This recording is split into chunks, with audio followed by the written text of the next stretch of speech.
regularly traded.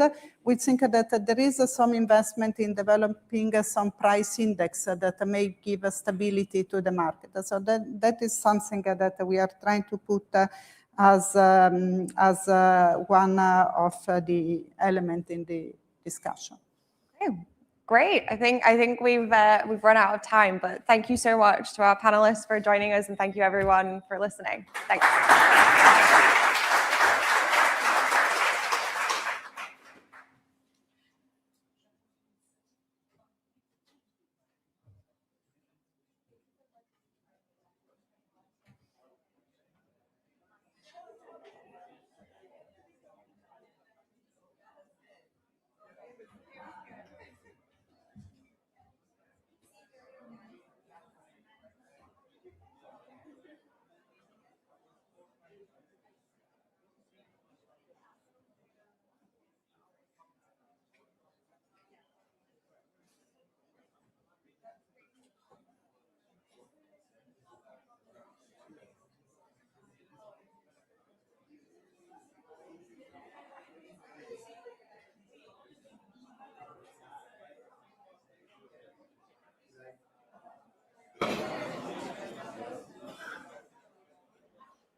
Did you put the mic?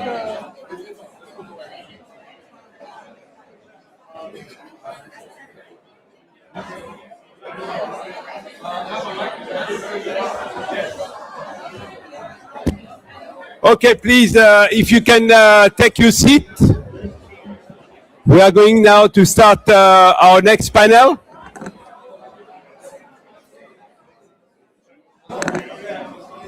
Jacob. Okay, let me welcome our chair, who will introduce member of the board of the Federal Reserve System, Miran. Please, over to you, so we can make sure that we have enough time for Q&A. Thank you so much.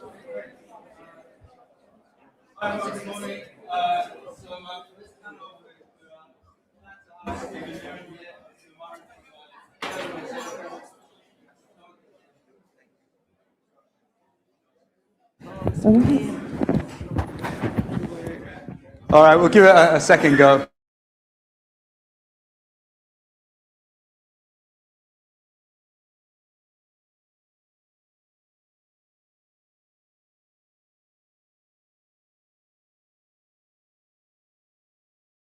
'25.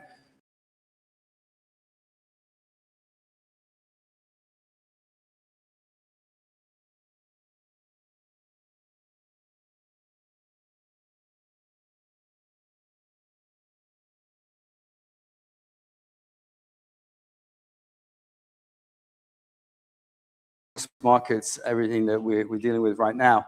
So Stephen, I guess the place to start might be in light of recent global events, the Iran conflict and the impact that that's had on energy prices, and the framework that you are using to look at this might be interesting for market participants. We're all trying to work out how should we look at this inflation shock, if there is going to be one. How should we look at that? What's your perspective on this? Sure. So first of all, thank you for having me. I guess if we rewind a little bit first to before the Iran war broke out, it'd be a little bit helpful. And if I rewind a few months around the turn of the year, to me it looked like most of the excess inflation over target was a result of some statistical noise in the way that we measure things, like the portfolio management services contributing about 40 basis points to core, and that basically just being the stock market moving higher and not having anything to do with actual supply-demand imbalances. But what's happened in the last couple of months before the war broke out is that even though headline inflation was going sideways, the underlying composition, I think, got a little bit less favorable, and some other sectors started contributing more. And so that degree of underlying favorability declining, to me, made the inflation mix a little bit more problematic than it was just at the beginning of the year. So in March, I wrote down that I thought 4 cuts was appropriate for this year. If I were writing down a dot today, I don't know, I might have 3. I might have 4. I hadn't made up my mind, but certainly going into things looked a little bit less good than they had beforehand. But still on track to hit 2% inflation about a year from now, in spite of what's happened with the war, in spite of what's happened with that. If you look at inflation going forward, beyond what's already occurred, I do think it's reasonable to expect core goods to come down, maybe not all the way down to where they were before the pandemic, but I still think it makes sense for them to come down given the state of aggregate demand and aggregate supply balances, not in the US, but globally. I think it makes sense for housing service inflation to continue going down even more aggressively below pre-COVID levels than it has been, given market rents have been running at about 1% for a few years now. Basically, I think we pulled forward an entire, many years worth of housing price and rent inflation into just a small period after the pandemic, and that real home prices have to come down relative to everything else. And that means housing inflation is probably going to be moving sideways at a lower level for a longer period, at a lower level than this for a longer period of time. And the combination of those two things, I think, will net out to being pretty close to target about a year from now. When I look in the middle of next year, I think 12-month PCE will have been running at around 2%. Now the question is, of course, what happened with the war, right? Which is what you asked me. So now I'll answer the question you actually asked me, which is that sort of the classical Fed response to an energy shock like this is monetary policy lags, right? What we do with interest rates affects the economy 12 to 18 months from now.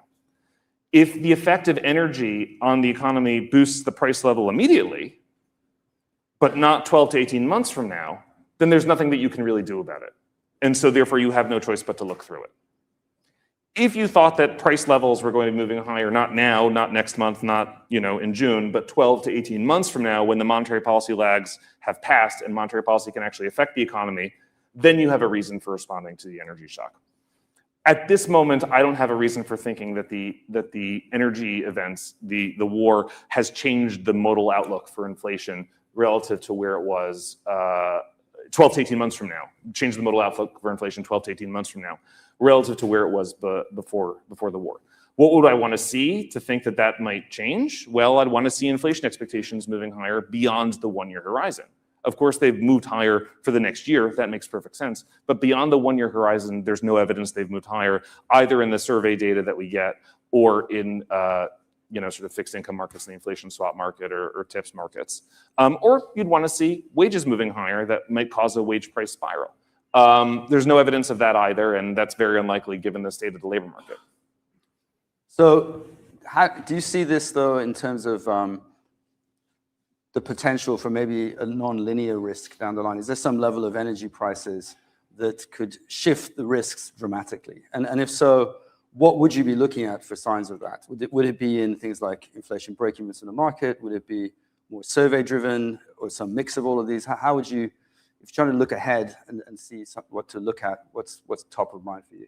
Yeah, so those risks have already come into existence, right? The energy developments have already changed the distribution of risks around the modal outlook, and they've increased the risks of higher inflation further out if the energy crisis stays in place for a long period of time or gets worse. It's raised the distribution of risks further out. It still hasn't, in my mind, raised the modal outcome 12 to 18 months from now, but it's raised risks that it raises the modal inflation forecast for 12 to 18 months from now.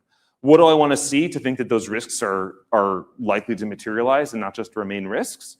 That's what I said before. I'd want to see inflation expectations moving higher. I'd want to see wages moving higher. I'd want to see an analysis telling me that for the energy to work its way through the supply chain input-output tables, that inflation is going to be meaningfully higher 12 to 18 months from now. Any of those things might make me change my mind. But for monetary policy to respond today to an energy shock over the next few months, again, you have to believe that prices are moving higher, not now, not in the next few months, but 12 to 18 months from now. And that could happen for any number of reasons, but you just got to have a reason. And you mentioned that even before the crisis, inflation dynamics were maybe moving in a somewhat adverse direction. You mentioned core goods. So a lot of economists seem to put the rising core goods prices down to tariffs, which has obviously been a controversial issue over the last year. How do you see that? Do you think it's about tariffs, or do you see other factors that were more important when looking at that? I don't see tariffs as driving core goods materially. I think that most of the conclusions that tariffs are driving goods inflation rely on comparisons to pre-trends. They say, what have goods done recently? And then they compare them to what goods were doing in the past, usually to the trends from before the pandemic. To me, I think that's an unwarranted conclusion. A lot has happened to international trade and supply chains that's not just tariffs. And if you go back, 6 years ago during the pandemic, there were all these stories about the inability to source medical equipment and protective equipment and what that meant for supply chain resilience and the ability to rely on your trading partners if they won't sell you face masks or ventilators or whatever, right? And then from there, we moved on to supply chain resilience in the face of proliferating sanctions and export controls on everything from semiconductors to software to critical minerals to rare earths. I saw the panel you had up before. I'll remind everyone that the laws that enable China's restrictions on critical mineral exports really came into force in 2016, right? They didn't ramp up the use of those until last year, but those laws have been on the books for a decade now, pretty much. And this has been developing over time, slowly. We get more international conflicts in Europe, in Asia, in the Middle East, in South America, right? We get more and more sanctions. We get more and more concern over supply chain resilience.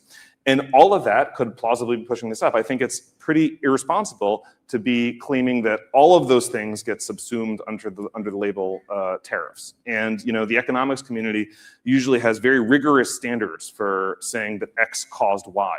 And I think that that's been a little bit of a mistake in the last year or so, blaming all sorts of things which drive goods inflation, and has been disruption and been disruptions on just tariffs. Great. Actually, just before I forget, I should have said this at the start. We do intend to have about 10 minutes of Q&A as well today. For that purpose, if you could email my colleague Jonathan Pingle with questions. There he is, jonathan.pingle@ubs.com. Then we'd be able to facilitate the Q&A as well. Thanks for that. So going back to monetary policy, obviously you have had, as you mentioned, 4 dots as your view for a while, even if now you're thinking that might need to change.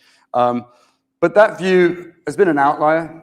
And would you, in terms of why you had that view, what's the critical reason for that? And does it in some way also interpret some risk of a major economic slowdown, for example, or not?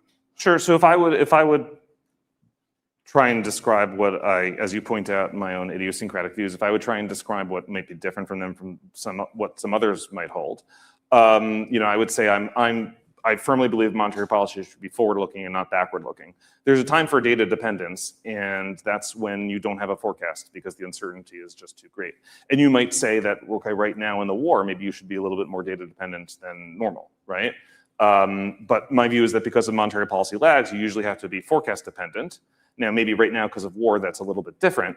And so maybe there is a little bit more reason for data dependence, and sort of a little bit of what I was getting at, when we started, than normal. But my view is that in general, abstracting from, extraordinary circumstances like wars that disrupt energy markets, monetary policy should be forward-looking because it doesn't affect the economy for 12 to 18 months from now.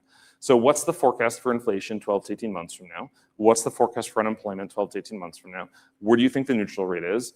Plug those things into a Taylor rule. I'm not a slavish devotee of following Taylor rules at, when information tells me that you should abandon it, but it's a good rule of thumb. And if I plug those things in, it tell me, again, before the considerations I discussed before, that policy should have been about a point lower. I didn't really see the point of waiting so much to get there, given those forecasts. But I think the neutral rate is probably about a 0.5% in real terms. You throw inflation on there, and it's probably 2.5 to 2.75%. We're about 1% above that. I think inflation will be running at target about a year from now. That would make you sort of relatively neutral on the inflation mandate. And I think the unemployment rate has been on this gradual cooling trend for the better part of 3 years now. And there's been no evidence to indicate there's no been evidence to convince me that gradual cooling trend is not continuing.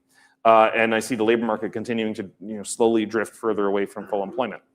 Those two things together would suggest to me that interest rates should probably be slightly below neutral. But given the risks to the both sides, I said, okay, let's just go to neutral instead of thinking of going below. And now, what I was saying before, maybe I'd put down 3 now. I don't know. I haven't decided. But it's a little bit less confidence in a forecast, given the uncertainty of the war in front of us, and a little bit more weight on data dependence, combined with the fact that if the labor market had been on this gradual cooling trend for the last 3 years, and now we have an energy shock, it runs the risk of making that gradual cooling trend a little bit less gradual. So Treasury Secretary Besant earlier this week suggested that growth, despite the energy shock, could be above 3% in the US this year. Do you see a dichotomy from your perspective between how GDP is performing and how the labor market's performing? Yeah, so GDP and the labor markets seem to have been a little bit less closely correlated in the recent past than they would have over the long term. I think it's a little bit of a mystery why. I don't claim to know the answer. I think probably it'll end up having been multi-causal, a variety of things. I think one of those things is AI. AI is a big positive productivity shock to the economy, but the folks who seem to be the most substitutes for it seem to be folks sort of at the, sort of just entering the labor force, right? And so I think that's contributed to some of the low hiring environment that we've been seeing. I think it's starting to manifest there. Sort of typically, there's a big question about exactly what that means. I think possibly another part of it is sort of continuing to unwind, or reaching the end of unwinding labor hoarding that we experienced after the pandemic. In general, you would expect them to be very, very tightly linked.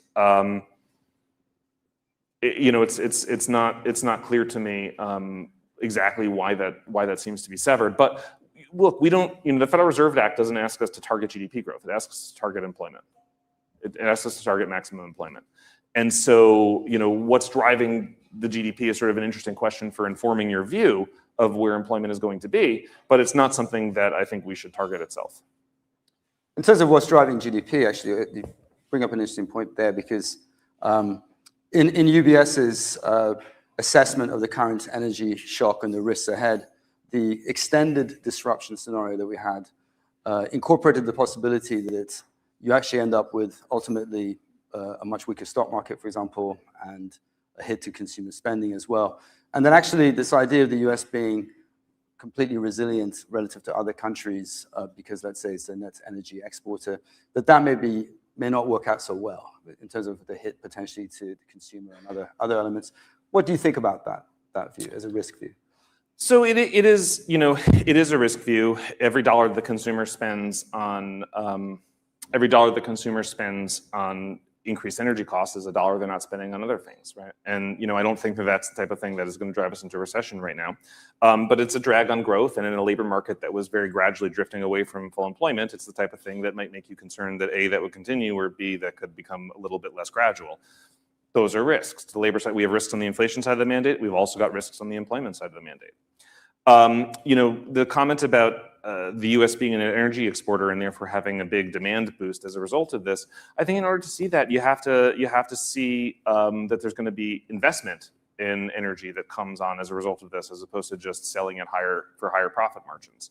There's been this story of energy producers in the U.S. Sort of being focused on capital conservation and sort of failing to increase production unless further out the futures curve goes up in a very sustained manner. And if they're not increasing production, if they're not increasing investment in production, then you don't necessarily get a boost to GDP from that. You just get higher profit margins, which of course isn't going to do much for the employment mandate. Great. Well, actually, turning away from these issues towards the balance sheet, because I know you and some of your colleagues at the Federal Reserve recently wrote a paper on the balance sheet, and specifically a view that essentially you could reduce the size of the balance sheet overall by reducing demand for reserves, and by up to $1 to $2 trillion, and remain in an ample reserves environment. So I was going to ask you about that, because I think maybe that didn't get the attention it deserved, given everything else that's going on in the world. But what's your framework there for saying that? And more importantly, I guess, what are the benefits of doing this, of getting rid of what you called regulatory dominance over the balance sheet? Yeah, so I gave that speech in November on regulatory dominance. Basically, typically, in sort of in the classic economics literature, you think of demand for reserves or demand for money being sort of just exogenous. It's just set based on a bunch of stuff that doesn't change. And then the central bank is the monopoly provider of supply of money or reserves, and shifts around supply to sort of make the money market clear, or the reserves market clear at the interest rate that it wants to achieve its economic outcomes, right? What we did is to sort of challenge that view and say that, hey, actually, demand for reserves or demand for bank reserves is not exogenous. In fact, it's the result of policy choices that we and others have made.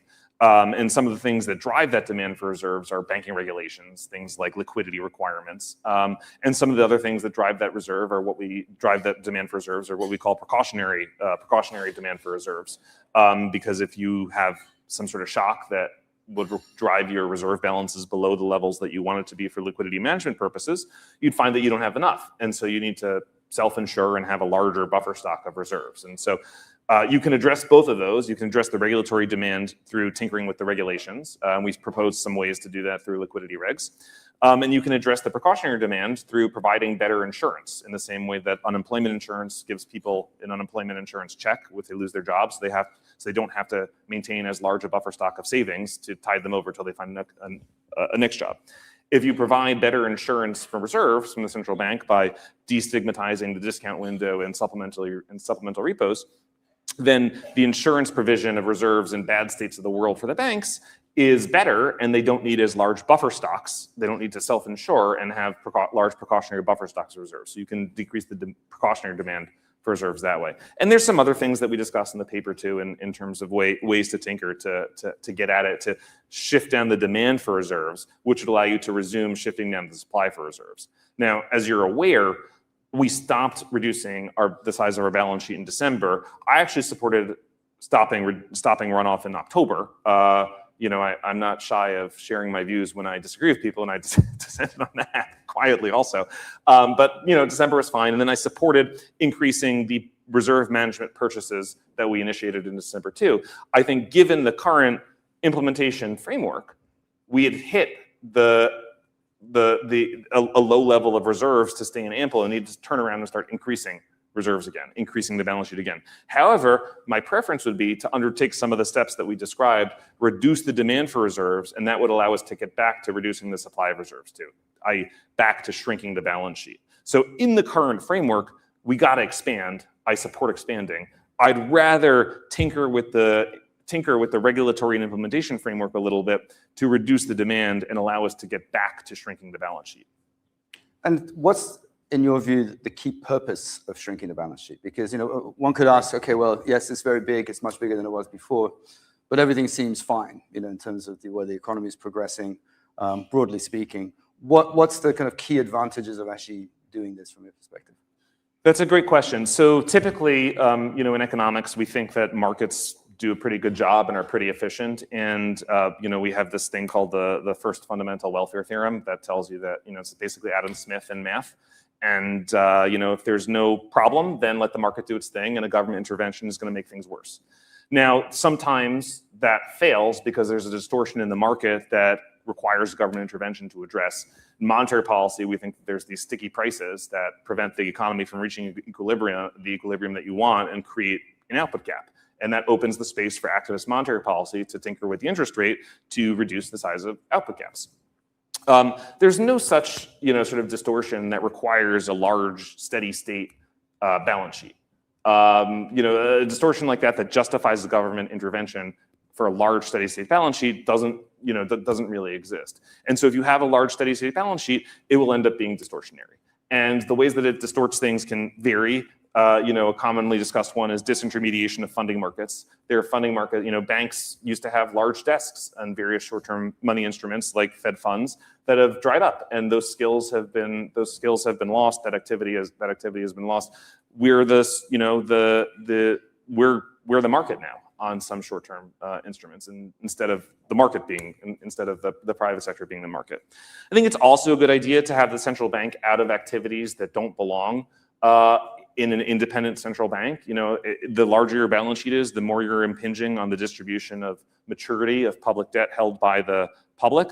That's typically the fiscal authority's domain and should remain the fiscal authority's domain, not be wrapped up in an independent monetary policy framework. Keeps you out of credit allocation as well. We own a lot of mortgages, which preferentially inject credit into the housing sector over other sectors of the economy. That's the type of credit allocation to a specific sector is typically a decision that you'd want elected politicians to be making, not a central bank, not an independent technocratic central bank. There are times when it's justified. If you have a financial stability crisis centered on the housing market, okay, injecting credit in to address the financial stability crisis, like 08, 09, or for a few months in 2020, makes sense. But outside of that, it's a credit allocation issue. And then, of course, many of our friends in the Senate believe that IORB, that the interest on reserve balances is an unfair subsidy to the banking system. This is another consequence of having a large balance sheet, and reducing the large balance sheet would allow us to reduce the interest remittances on reserve balances, which would be something that large contingents of the Senate care about.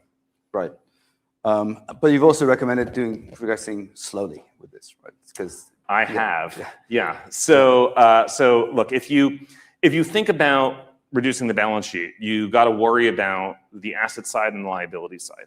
On the liability side, you've got reserves. And if you're shrinking the supply of reserves, then eventually you get some haywire things happening in repo and other markets, which is what happened last fall, right? That's what the user's guide tries to address, the regulatory and implementation changes you need to make so that when you reduce the supply of reserves, you don't get volatility on the liability side. In funding markets.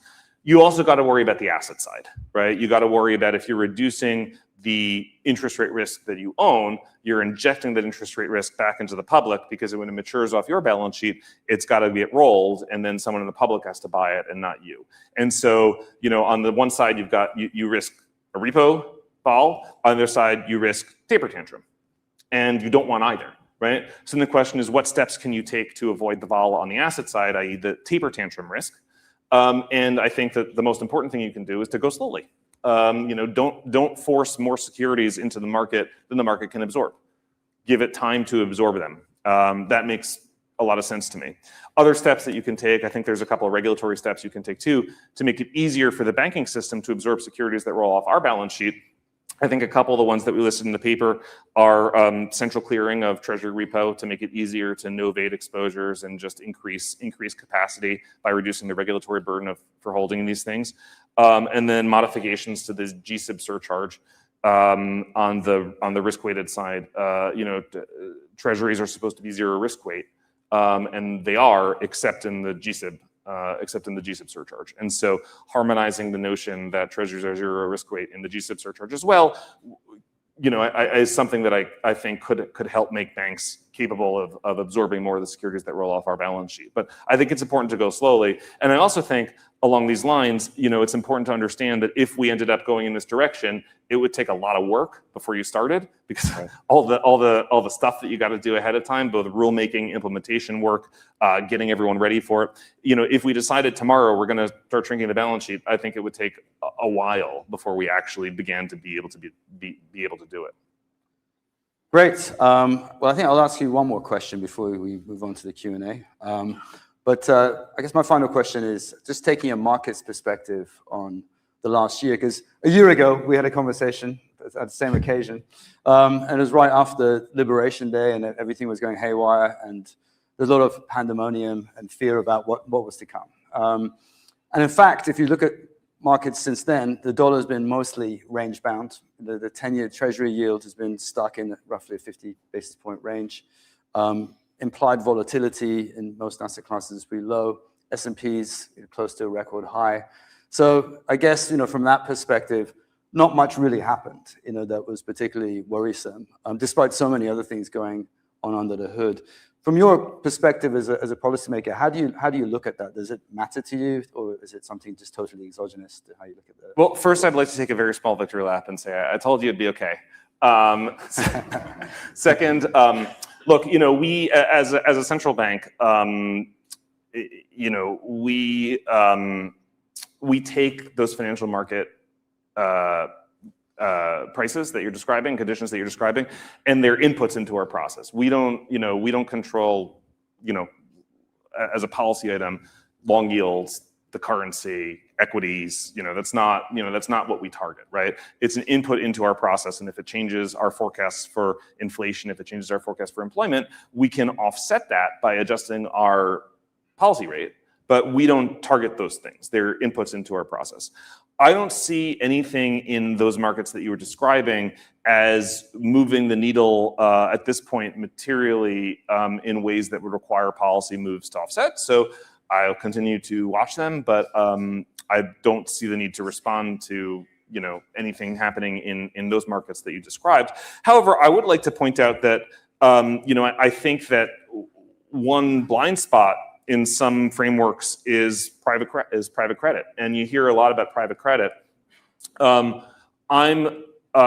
this point, I haven't seen evidence that convinces me that private credit is systemic in a manner that would lead to waves of bankruptcies, waves of defaults in financially systemically important institutions.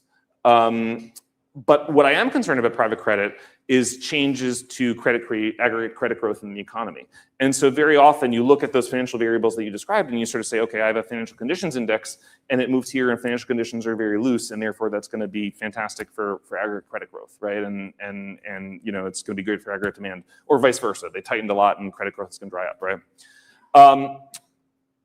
Those indices don't include private credit. And private credit has been a very significant source of marginal credit growth in the last half decade. It's been about approximately $200 billion each year for the last half decade. So that's 2/3 of a point of GDP of credit growth that's come from private credit. And if private credit is now under pressure in a way that reduces credit creation to the economy, that's the type of thing that would lead to a growth, a growth effect that wouldn't be captured in financial conditions indices as you would typically look at them, because financial conditions indices as you would typically look at them would be constrained to public markets, right? And so if you look at financial conditions indices and you say, hey, financial conditions are so loose, it's going to be great, you're just ignoring the part of the financial markets that are not loose, right? That are quite tight, and that have been a very significant marginal source of aggregate credit growth in the last half decade. So that's something that concerns me about private credit. If I start to see evidence that this stuff could become systemic in a financial stability sense, that would worry me too. But I haven't yet seen evidence that's convinced me of that. Right. So it's more to the classic growth channel rather than. It's more of a we're misinterpreting FCI indices right now because they don't include what's been a very significant source of aggregate credit growth over the last half decade. That's actually very divergent from the public markets. Right. Great. Well, I think that's a good place to maybe move over to Jonathan and some of the questions from the audience.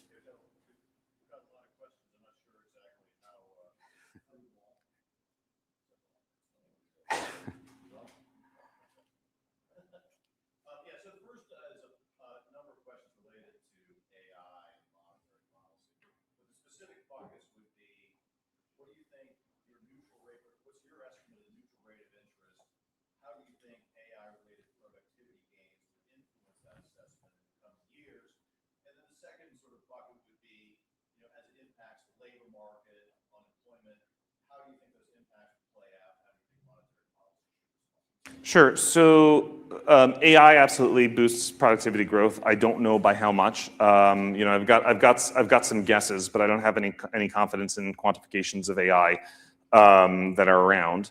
My neutral rate, is about 0.5%, which is the low end of the range. And without AI, it would be much lower. I think that AI is something that is pushing it up. But there's also lots of other factors that are weighing it down. I think population growth is one of the most salient.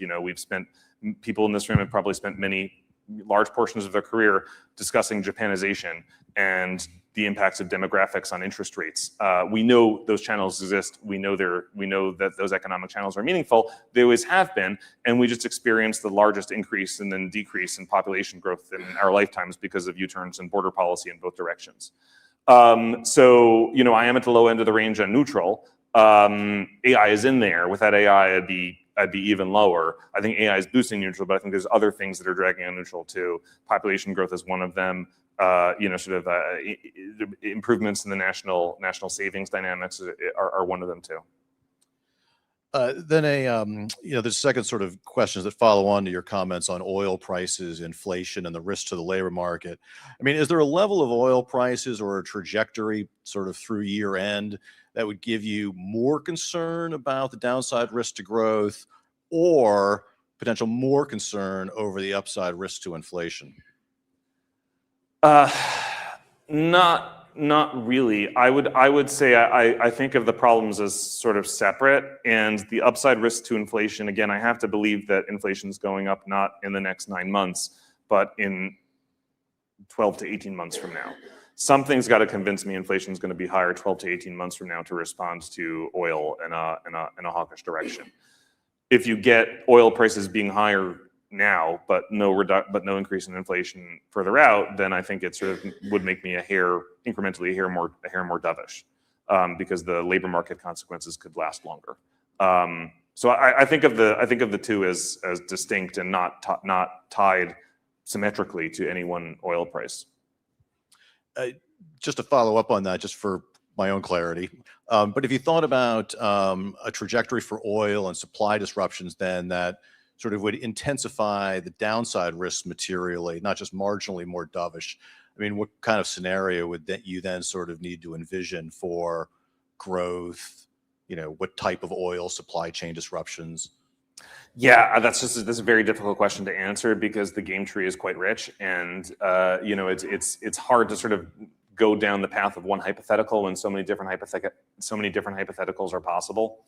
That's a tough one. That's a tough one to answer. So then a couple of questions on your views on appropriate policy, because you were mentioning, your dots and you haven't decided on the next. Could you talk more about what you're weighing, what the timing of those cuts would be, what would tip the balance for you? Yeah, I mean, I still think I still don't see a very convincing reason for waiting. I don't think. Like I said before, I'm trying to be forecast dependent and trying to make my forecast for where inflation is going to be a year to 18 months from now. Where's the labor market going to be a year from 18 months from now? I've got inflation pretty close to target a year from now. I think the labor market will be a hair weaker a year from now. The combination of those two things would suggest to me to be, below neutral. I've made a judgmental modification to a naive Taylor rule to sort of say, okay, go to neutral instead of below neutral. I don't see a point. And by the way, I think that the primary difference between myself and the balance of the other dots has always been that I just don't see the point of waiting. If you looked at in the entire time, if you looked at the sort of medium-term dots for myself, I haven't been that divergent from everyone else, so I don't see the point of waiting. I've got a question coming in on risk management and reasons for, setting a policy path. When you think about the baseline and how you are looking a year ahead and thinking about where rates need to go, how are you incorporating risk management to that as opposed to weighing the baseline outlook?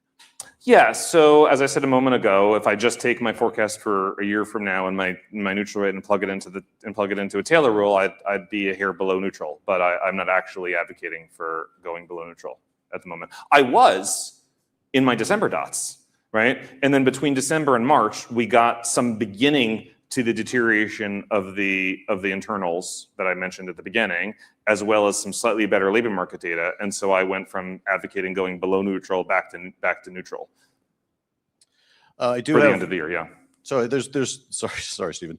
There is, so I do have one question from the audience on the Taylor rule.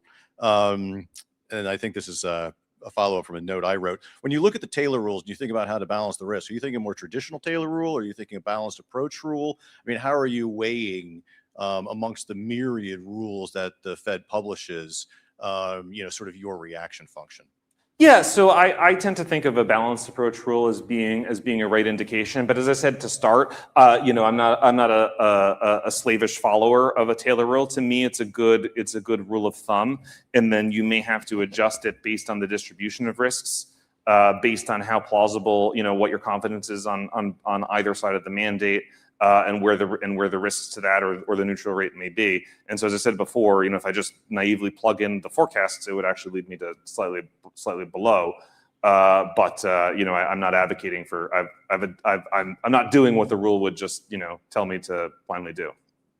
All right, then I think the last question we have time for is on your assessment of core goods and the lack of sort of tariff impetus in driving what's sort of been roughly 2% or over core goods inflation over the last year.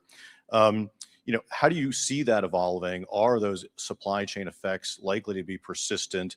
And are you risking making sort of a potential same mistake that even the people attributing that inflation to tariffs might be on, whether it's a temporary, a level shift, or something more permanent?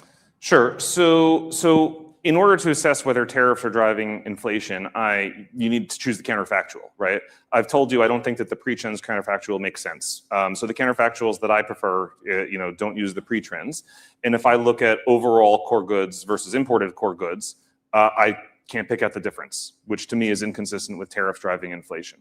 If I take core goods CPI for a bunch of countries and I put them on a chart without labels, I would think I could pick out the US if tariffs were driving goods inflation, and I can't. And I would think the US standing out, US goods inflation visibly standing out from other countries' goods inflation would be indicative of tariffs driving inflation, and that's not the case. Now, if either of those counterfactuals start to show tariff-driven inflation, I'll acknowledge it. Now, that said, I do allow for the notion that core goods inflation may be more persistent and not return back to pre-COVID levels, which were negative. I don't think they're going back to those levels, but I also don't think they're going to stay where they've been for the last few months. I think the last few months, maybe there's like a little bit of residual seasonality compounded by other things that have been happening internationally. But, at the end of the day, inflation is a result of supply-demand imbalances, and, services inflation is going to be very heavily related to wages in the labor market here. Goods is going to be related to global supply-demand imbalances in global labor markets. And I don't see global supply-demand as sort of supporting core goods inflation at these, sort of like screamingly high rates for a long period of time. So I see it coming down, I don't see it coming down all the way to where it was before COVID. I see it coming down probably to, maybe 0.5% as opposed to minus 0.5%. But that's fine because I have much more disinflation from housing services than we had before COVID, and the two can cancel each other out.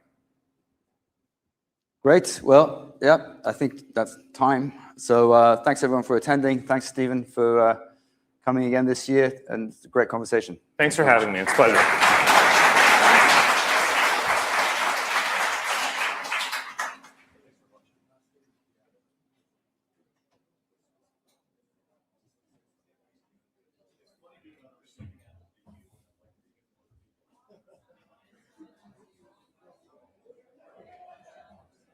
Okay, we are going to move to the next panel and with Governor Olli Rehn. Please stay seated.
Yeah, should we give it, let's see where Mark is. Okay. Welcome everyone. We're on a very tight schedule, as I'm sure you've noticed. So I think we'll dive right into it. What we have in mind for this Q&A is for Governor Olli to present. Sorry, it's a bit noisy. We can, thank you. So the governor will share a couple of thoughts. He has a couple of slides as well. Then I have some questions for him that I think will be relevant for all of us. And then we'll have a couple of questions from the audience as well. And we hope to wrap up in around 20, 25 minutes. With that being said, Governor, I don't think you need an introduction, so the stage is yours.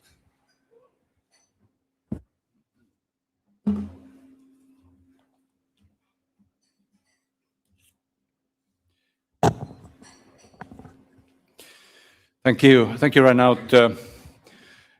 Ladies and gentlemen, dear friends, first of all, many thanks for the invitation to give a talk and exchange views with this distinguished and influential audience today. Let me provide you with a European perspective and divide my intro remarks into three parts. I'll first look at the ramifications of the Middle East conflict and energy crisis for the euro area. Second, I'll discuss briefly making monetary policy based on the ECB's current strategy. And third, I'll conclude with Europe's longer-term structural challenges. And we continue then with Reinout and with the audience. Today, it's clear that geopolitics affects every dimension of the economy. I don't have to explain that to you. The conflict in the Middle East is not only a geopolitical issue and a human tragedy, it is an acute blow to the global economy. Both Asia and Europe are on the receiving end of the collateral damage caused by this conflict. And while all eyes now look to the Middle East, we should not lose sight of Ukraine. Ukraine is fighting for freedom and democracy and for European security, international security, and continues to need our support. Europe has shown significant resilience over the recent years, but for us, the war in Iran is clearly a negative terms of trade shock. On this slide, you may see the ECB's scenarios assessing its magnitude. The short-term impact of the shock is clear. Inflation will increase this year, while growth will weaken. But the medium-term impact is less certain. And that matters to policymaking in the current context. The ECB's monetary policy strategy of last year, 2025, and at least as importantly, 21, particularly underlines our medium-term orientation. Our price stability objective is defined as a symmetric inflation target of 2% over the medium term. Hence, what matters most is not the immediate increase in prices, but whether the shock has persistent effects on inflation and the general price level. Right now, the outlook is very foggy. That's why we are putting so much weight on incoming data and continuous analysis with scenarios. The euro area also has decades of experience in dealing with different kinds of shocks and with different drivers of inflation. And although we have seen energy shocks before, history does not necessarily repeat itself. Every shock is different. Crises are not twin sisters. Note the politically correct headline on this slide. Geopolitical shocks are complex multi-channel events. They do not only raise oil prices, they also increase uncertainty, tighten financial conditions, and disrupt international trade, which tends to dampen growth. Let me refer to lessons of two critical episodes, those of 2022 and 2011. We've agreed with Reinhard that we'll discuss the 22 context in our interview session, so I'll focus on 2011, which often seems to be forgotten, while it should not be forgotten. Namely, not every oil price spike translates into the same inflation outcome. In between 2011 and 2014, oil prices rose to above $100 from 80 to around $120 per barrel due to strong global demand and supply disruptions related to the Arab Spring. Demand was weak due to the euro area debt crisis, which limited the pass-through of energy prices to underlying inflation. Do I need to remind this well-informed audience that the ECB's two subsequent rate hikes over spring and summer 2011 were reversed in November and December the same year? The reason was that for the relatively limited pass-through was not very unique as such. The inflationary impact of an energy shock does not depend on the energy price move alone. It is also shaped by the broader macroeconomic environment, prevailing demand and supply conditions, existing price pressures, bottlenecks, expectations, and the extent to which the shock spreads beyond energy into the rest of the economy. In these times of pervasive uncertainty, monetary policy must be conducted with a steady hand depending above all on the duration of the conflict and the damage it inflicts. Policy options can, as the textbook would have it, be distilled into two main alternatives in the current context. The first is that the damage on energy markets remains limited in time and scale. In that case, it would be possible, though by no means certain, that the rise in energy prices could be looked through in monetary policy. The second alternative is that the ceasefire fails to hold, the Strait of Hormuz remains closed, and the conflict becomes badly protracted.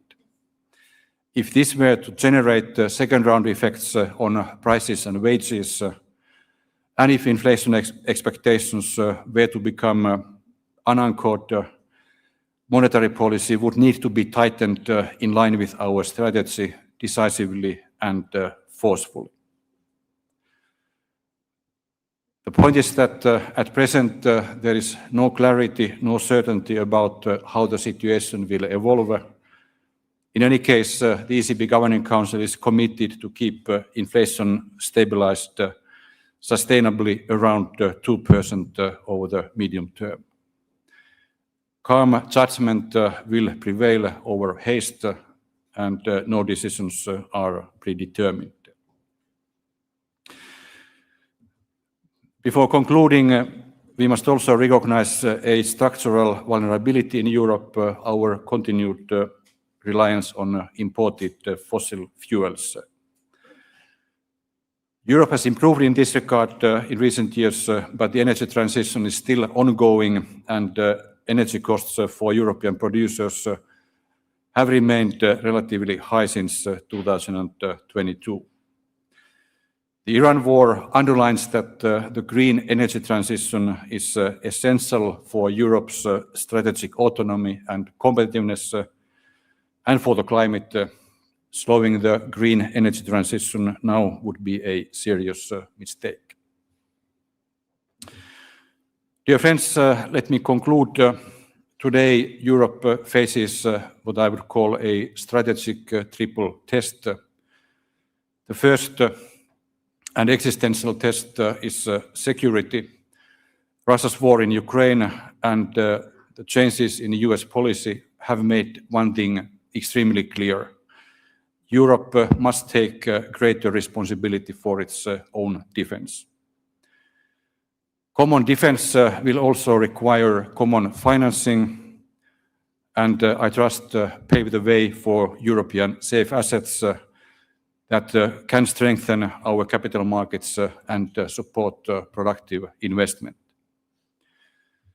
The second test is energy and climate. The green transition is no luxury.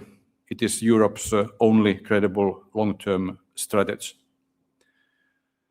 And the third test is growth and investment. Defense and green transition will continue to require massive investment. If done right, these investments can also raise productivity and enhance innovation. And that's why completing the European Savings and Investment Union is so important. But above all, Europe must invest in its greatest strength, its people, human capital, education, research, skills, innovation is the true foundation of long-term prosperity. So with the right policies and a long-term perspective, Europe can turn today's challenges into tomorrow's opportunities. Rest assured, monetary policy will do its part. At the ECB Governing Council, we will act with a steady hand, keep inflation anchored, inflation expectations anchored, and maintain price stability. Thank you very much, and I look forward to our discussion.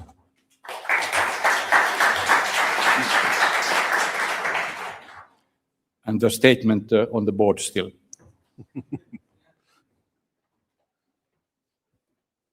Thank you for taking stock of where we are.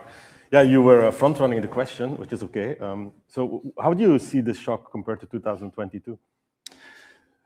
The context in 2022 was very different compared to today. We had then just recovered, and the recovery was in full speed from the COVID pandemic, and there were quite significant supply bottlenecks and problems in the supply chain. So growth was strong, while inflation was at around 6 to 7% in February, March 2022. And the policy rate was at a negative level, was half percentage point below zero.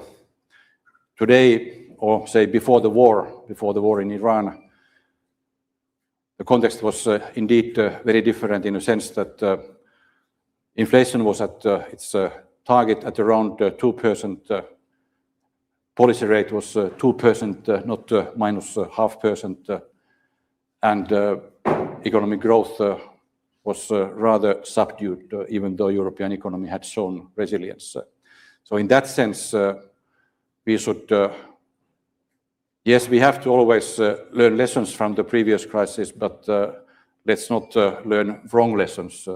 Let's keep in mind that the lessons always, or the policy and decision making circumstances are always context specific.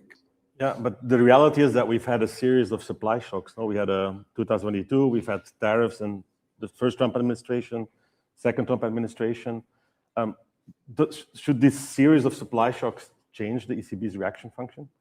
I think it's a very good question, and that's what we pondered when we prepared our monetary policy strategy review in 2025 last year. And we concluded basically that we are living in a context where supply side shocks are increasingly frequent.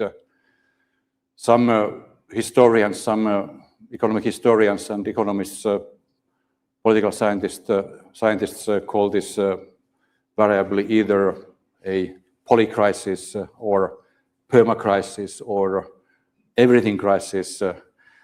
In other words, we've seen quite some accumulation of crisis, layers of crisis in this millennium. Despite that, the Eurozone has been demonstrating economic resilience. But at the same time, we have to take this into account. And one of the conclusions is that we are ready to act speedily, rapidly, and forcefully in case we see that inflation expectations would start to get unanchored, and in case we start seeing signs of price and wage spirals or second round effects. Having said that, we also reconfirmed our medium-term orientation. So in a way, it is always squaring a circle in a sense that on one hand, you have to be prepared to act if you see inflation expectations getting de-anchored, but at the same time, you have to keep the target in mind, which is a medium-term target, symmetric 2% inflation over the medium term. So the medium-term target becomes more important. I wanted to ask about the Finnish economy, actually, because it seems in a particularly interesting position, also relative to other countries. And in European newspapers, at least, you read about AI adoption being high in Finland. You read about construction of data centers. But then unemployment is relatively high. I mean, how do you... Are there lessons for AI there? Well, there may be some, but I wouldn't draw too strong conclusions from the Finnish case. I could explain that briefly, but first I have to say that it was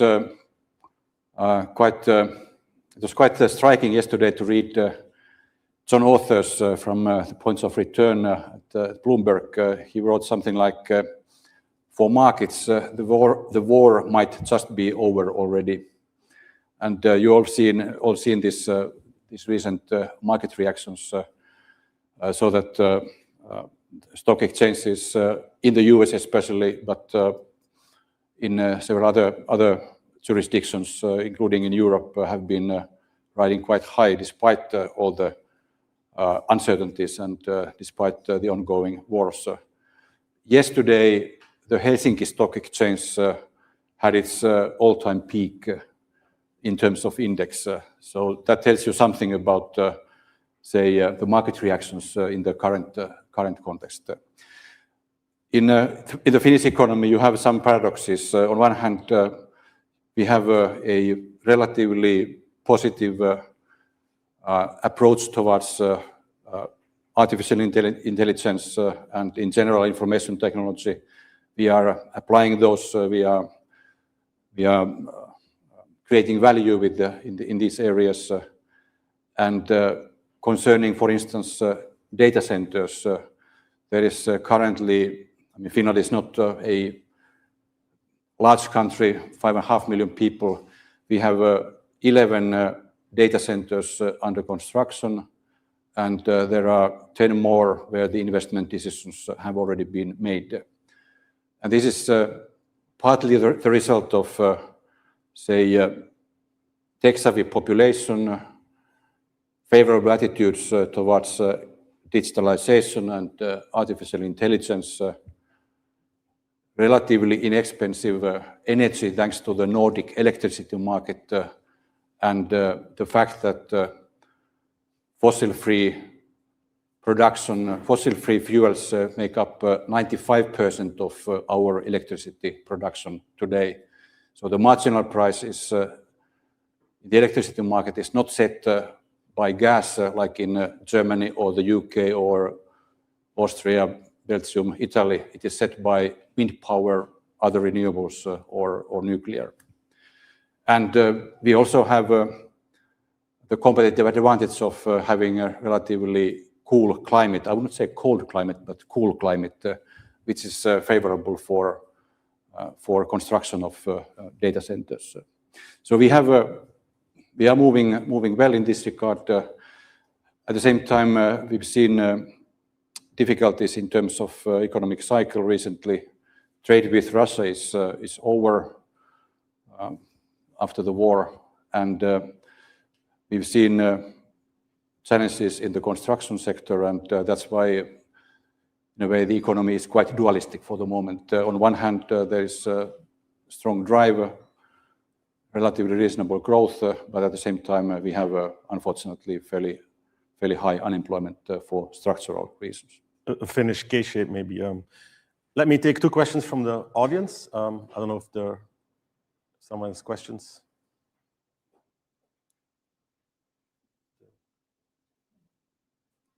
No. And that's a wrap then. Should we? Thank you very much. Thank you. That's nice. Thank you.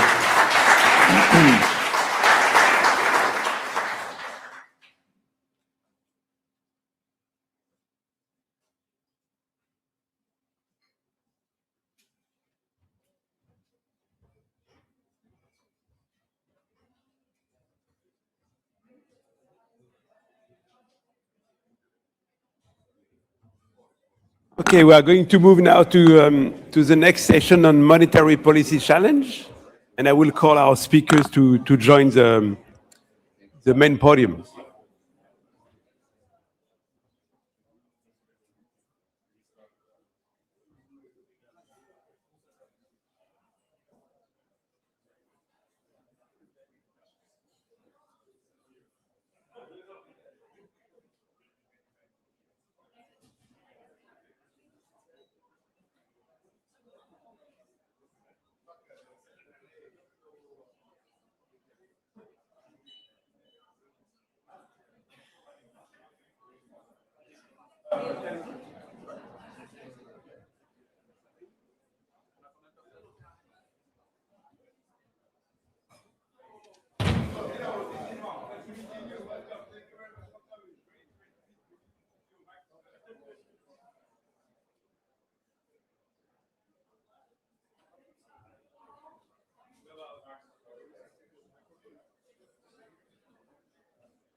Yes, we met in Beijing. So where do you want us to sit?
Okay, if you can take your seat, and I will give you now the floor to Aaron to start the session on monetary policy challenge. Aaron, over to you. Please. Thank you.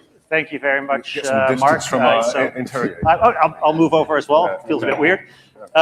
So I'm Aaron Captain, the Chief Economist of UBS.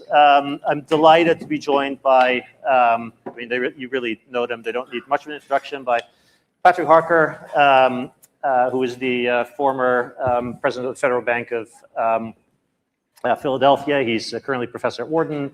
Philip Lane, member of the executive board at the ECB. And Alan Taylor, an external member of the MPC of the Bank of England and also a professor. So we're going to have each of the panelists give a few opening remarks very briefly, and then we're going to do the rest of the session entirely in Q&A. And I thought, Philip, I'd give you the floor first. Okay.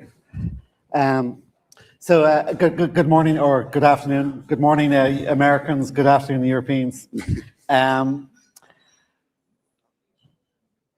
Thank you for the invitation to come to this policy, to this panel. And I think the topic of monetary policy maybe is more interesting now than it was 2 months ago. But let me essentially maybe reiterate what we've been trying to communicate about monetary policy. And I think there's clearly 3 categories. One is the classic, and by the way, all that I'm about to say comes straight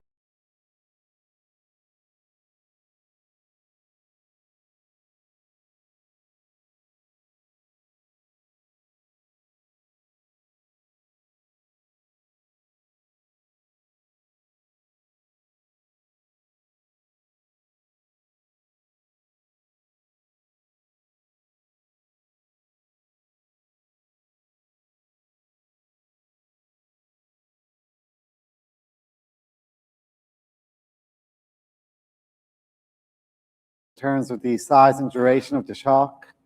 The look-through principle is fully respected.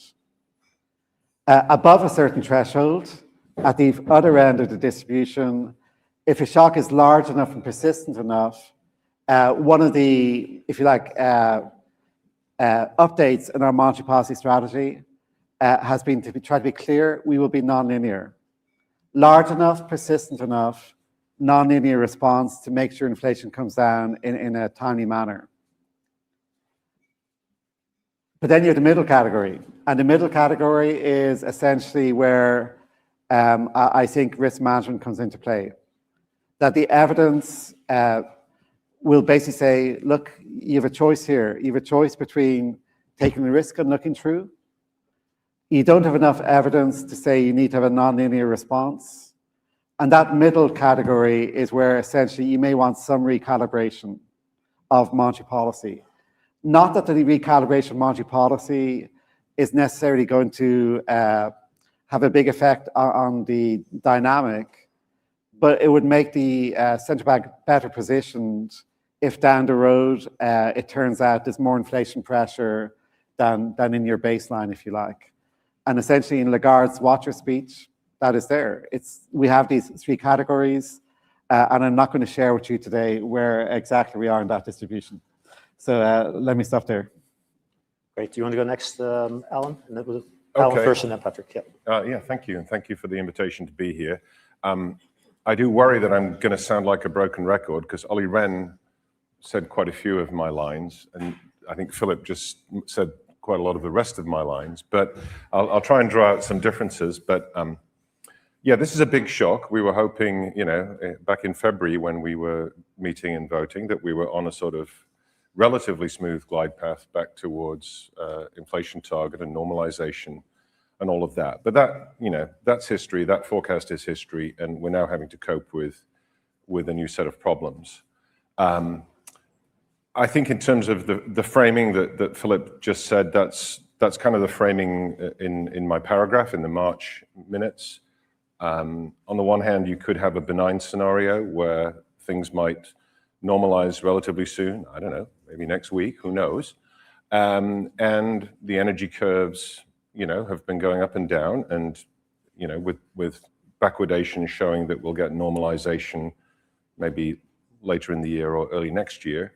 And if you could believe that, although there might be some bumps along the way, and we're already hearing stories of, you know, there might be supply disruptions in various products in various places around the world, you can have a sense of, you know, a landing zone maybe 6 to 12 months out, which is the horizon at which monetary policy tends to have bite. You can have some sort of confidence then that maybe you're going to end up roughly in the right place.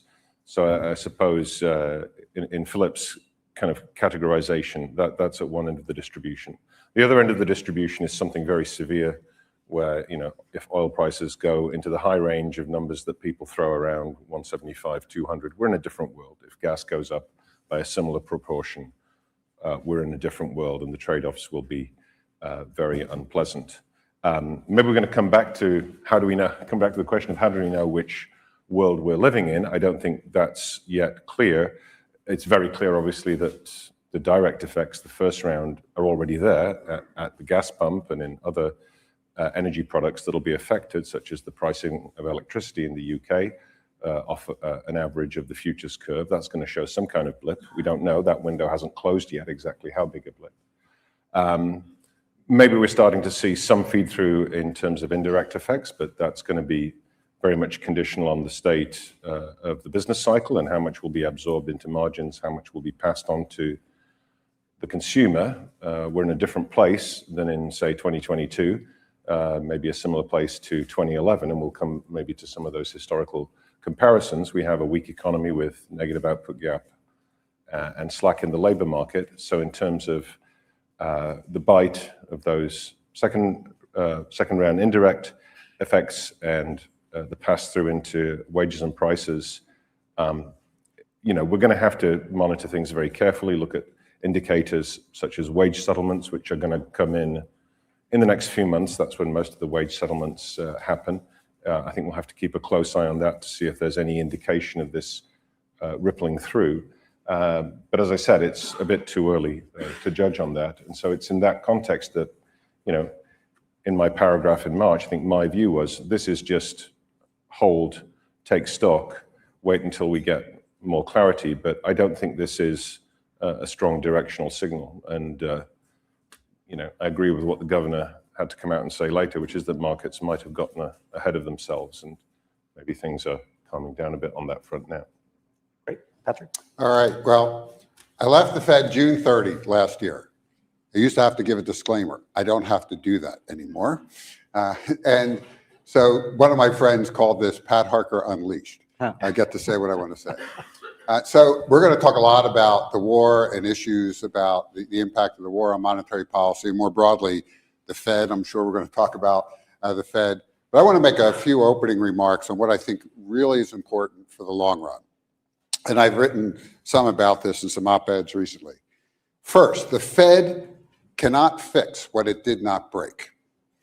A great deal of what's unsettling people here in America right now did not originate in monetary conditions, and it's not going to be resolved by them.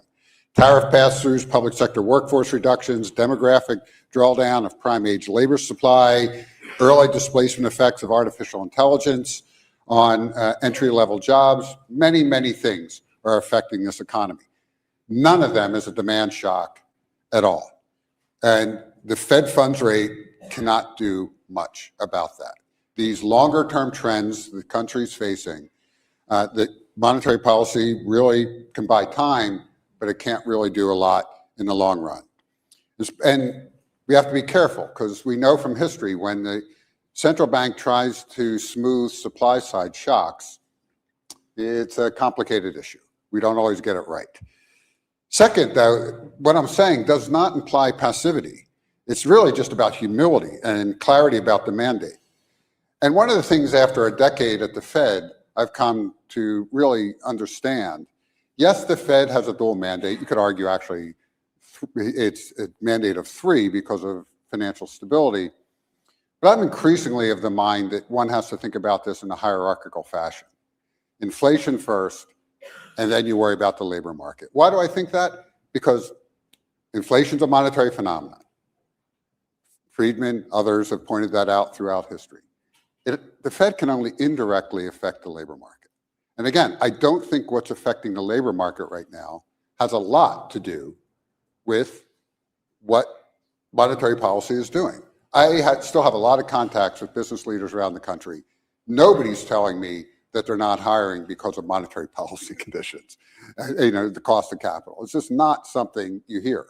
There are broader issues that we're facing. And third, and I want to end with this, it's the part I think gets very little attention and absolutely zero attention right now here in the US. And I think it's the most important macro question we face for the next 5 years. Because the next 5 years and beyond, the most important question we face is not where our star is going to be in 2027. That's not the issue. It is whether the United States can invest productively in institutions and that can absorb and redeploy the labor force that we're going to have to shift to a new model. And I've written some about this, and we can talk about that if you'd like. Monetary policy, again, buys time. It is not going to solve this problem. And I think if we confuse the two, and this is my last point, if we confuse the two and think the Fed can do more than it can actually do, it will forever disappoint. And to me, that's one of the biggest risks of Fed independence in this country. When people blame the Fed for not doing things or doing things, it simply doesn't have the tools to address. And these are the things I lose sleep over. Great. So let's unpack some of that. So Philip, I want to start with you. The ECB very helpfully put out the scenario analysis at the time of the last meeting. And when you look at sort of the energy price assumptions in that document, it looks like we're still in the baseline. So gas prices are, I think, maybe even a bit below what you expect. Oil's sort of broadly, so I think where it was expected. But then you look at disruption to the Strait of Hormuz. It actually looks like it's more in the adverse scenario in terms of the degree of disruption. We've seen some increasing evidence the last couple of weeks of supply chain disruption, particularly in Asia, but that wasn't really in that document. So I'm just curious where we are right now. Are we still in a baseline world in your mind, or has it shifted in a particular direction relative to where you were a couple of weeks ago? Thank you for your appreciation of the scenarios.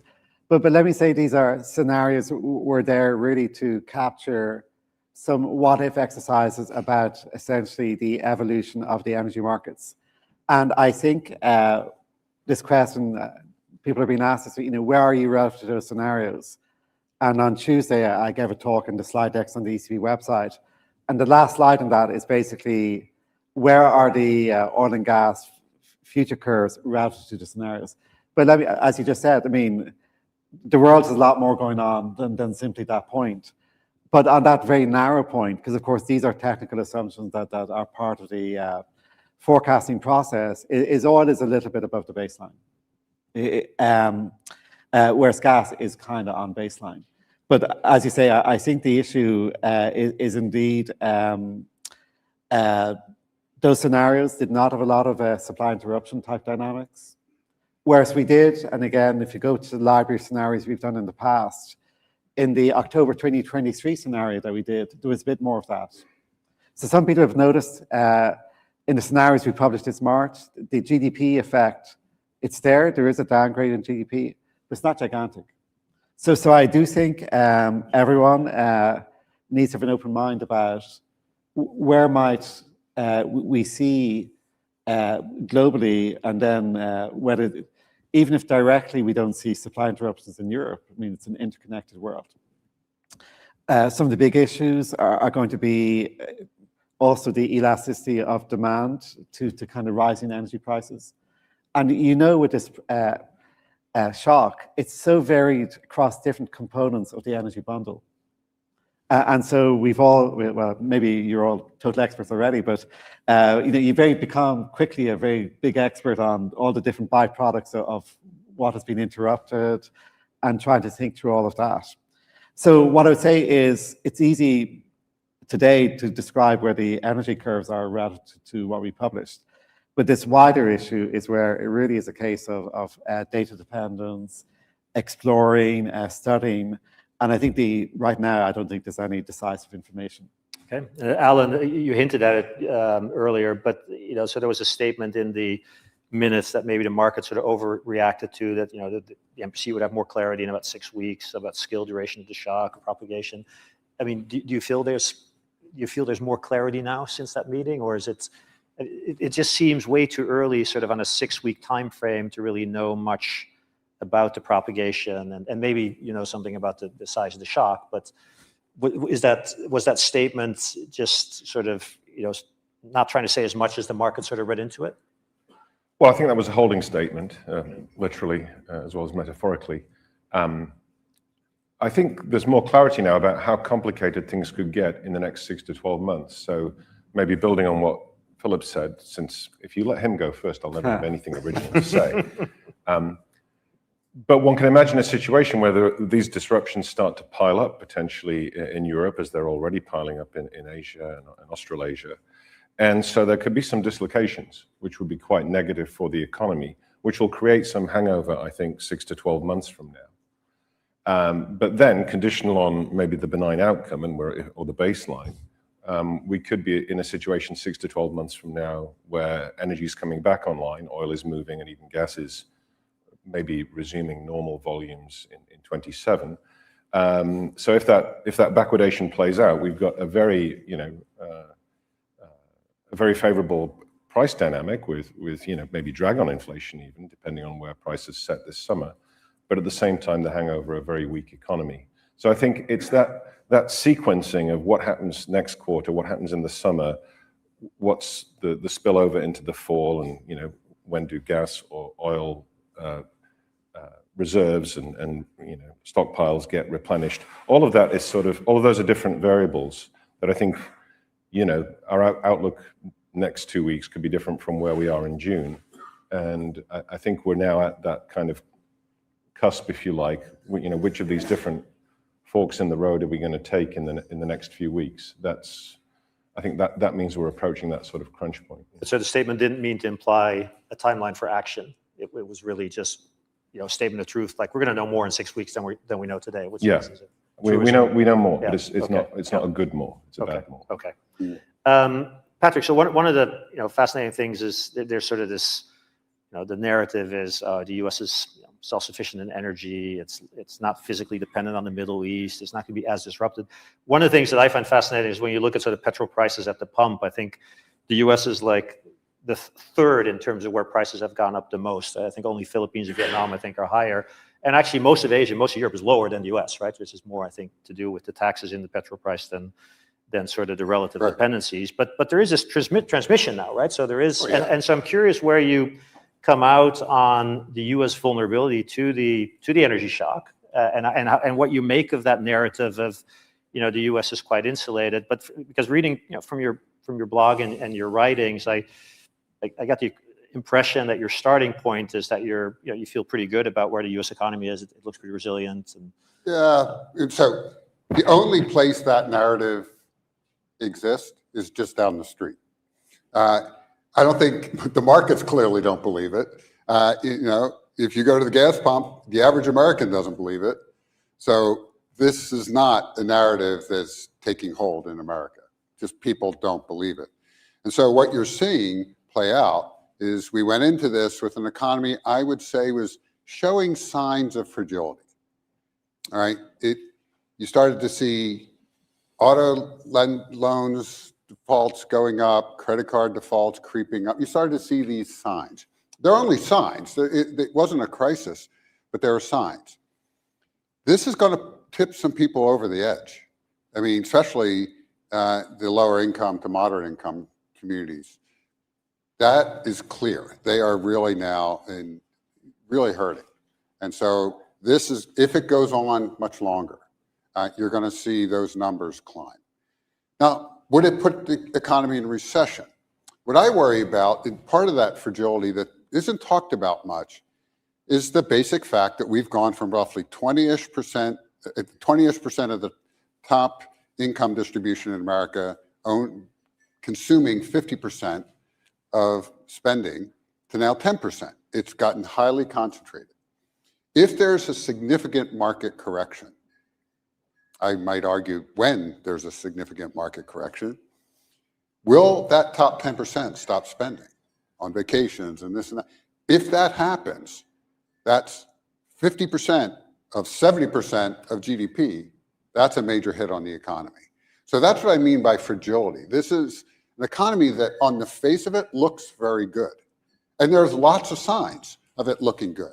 You get under the hood though, job creation, it's really been in healthcare. There's nothing else going on. It's really a healthcare story. And depending on policy, what happens with respect to Medicare and Medicaid, this could dampen a lot of that hiring if the administration and Congress choose certain paths. So you see that, you see many other signs of fragility in the economy. And so I don't think right now it is recessionary or a recession's looming. But if this goes on for a while, I don't think it'll be deep because there's a lot of momentum coming into the economy, right? And there's a lot of CapEx basically by the hyperscalers. There's not a lot else going on. But if this goes on for quite a while, I worry about the consumer spending. Okay, great. Let's talk a bit about what's the evidence so far in terms of the transmission to the economy. And maybe Alan, at your request, I'll start with you before I start with Philip. So what we all seen PMI data. Is there anything else we should look at? So is there other data that you see any evidence of disruption? Well, it's very soon in terms of getting reads from hard data. It's obviously there, direct effects in fuel prices and other bits of the energy spectrum. I think it's very hard to see in other areas, a little bit in like maybe airline pricing. But we've got to do more scraping there to get I think into the details of that. And maybe in some areas of food we're going to start to see something, but I'm not sure it's a clear signal yet. I think it's more in the soft indicators at the moment of people being very worried and PMIs pulling back. So I think businesses are anxious, but that uncertainty and that anxiety will have real effects. I think that will down the road spill over into economic conditions. So I think we have to be very alert to that. I think this is one of those moments in time when the Bank of England's network of agents is going to be really important to us, the feedback we get on what our business is saying right now about how this is affecting them. And they were already in the last 3 to 6 months indicating that conditions were kind of lackluster, that was a word, or there was not a lot of optimism. So it's hitting a very fragile economy.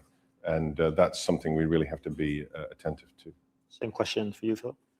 So at these non-forecast meetings, we do have a rich set of surveys coming in. So I mean, there's lots of soft indicators out there, but the surveys that we run, we especially like because they're designed well. So we're going to have the corporate telephone survey. Do you remember telephones? These are large firms. We found that super interesting at turning points in the past. So that's going to be one. We have the SAFE, which originally, SAFE is Survey and Access to Finance for Enterprises, but it's basically a big firm level survey. Thousands of firms answering questions. So that's going to be informative. We have the consumer expectations survey, the bank lending survey, going back to the transmission issue. That's very important in a bank-based system as in Europe. Survey professional forecasters, and looking around the room, the survey of monetary analysts as well. So we will have a rich set of survey data, but of course the people answering those surveys are looking at the same world we're looking at, which is basically, there's not really decisive, I think, not too many people I'm sure will have a very decisive view about knowing exactly what's going to happen. So I'm sure we'll find it interesting. And maybe I'll also say something that we're now collecting, and we published the week after the meeting, is the wage tracker. And the wage tracker, let's see if already in these weeks since the war started, whether the most recent wage contracts are kind of showing anything. So, I think we will learn something, but it's too early to find anything too decisive. Okay, great. Let's talk a bit about sort of the right blueprint. So I think my impression is the ECB thinks 2022 is sort of the right comparison as opposed to 2011. I think Alan views the opposite. I think it's 2011 more so than 22. I'm just curious if you want to walk through what you think is the right or the best sort of episode to look at to guide us through, the way the economy might respond. Well, maybe, because Alan wrote his papers, it's clear, and I enjoyed reading it. I don't feel the need. It's a nice panel question, yes, no, 1-0. And I think you can imagine that we're quite diligent in looking back at a number of episodes. But let me comment on 2022.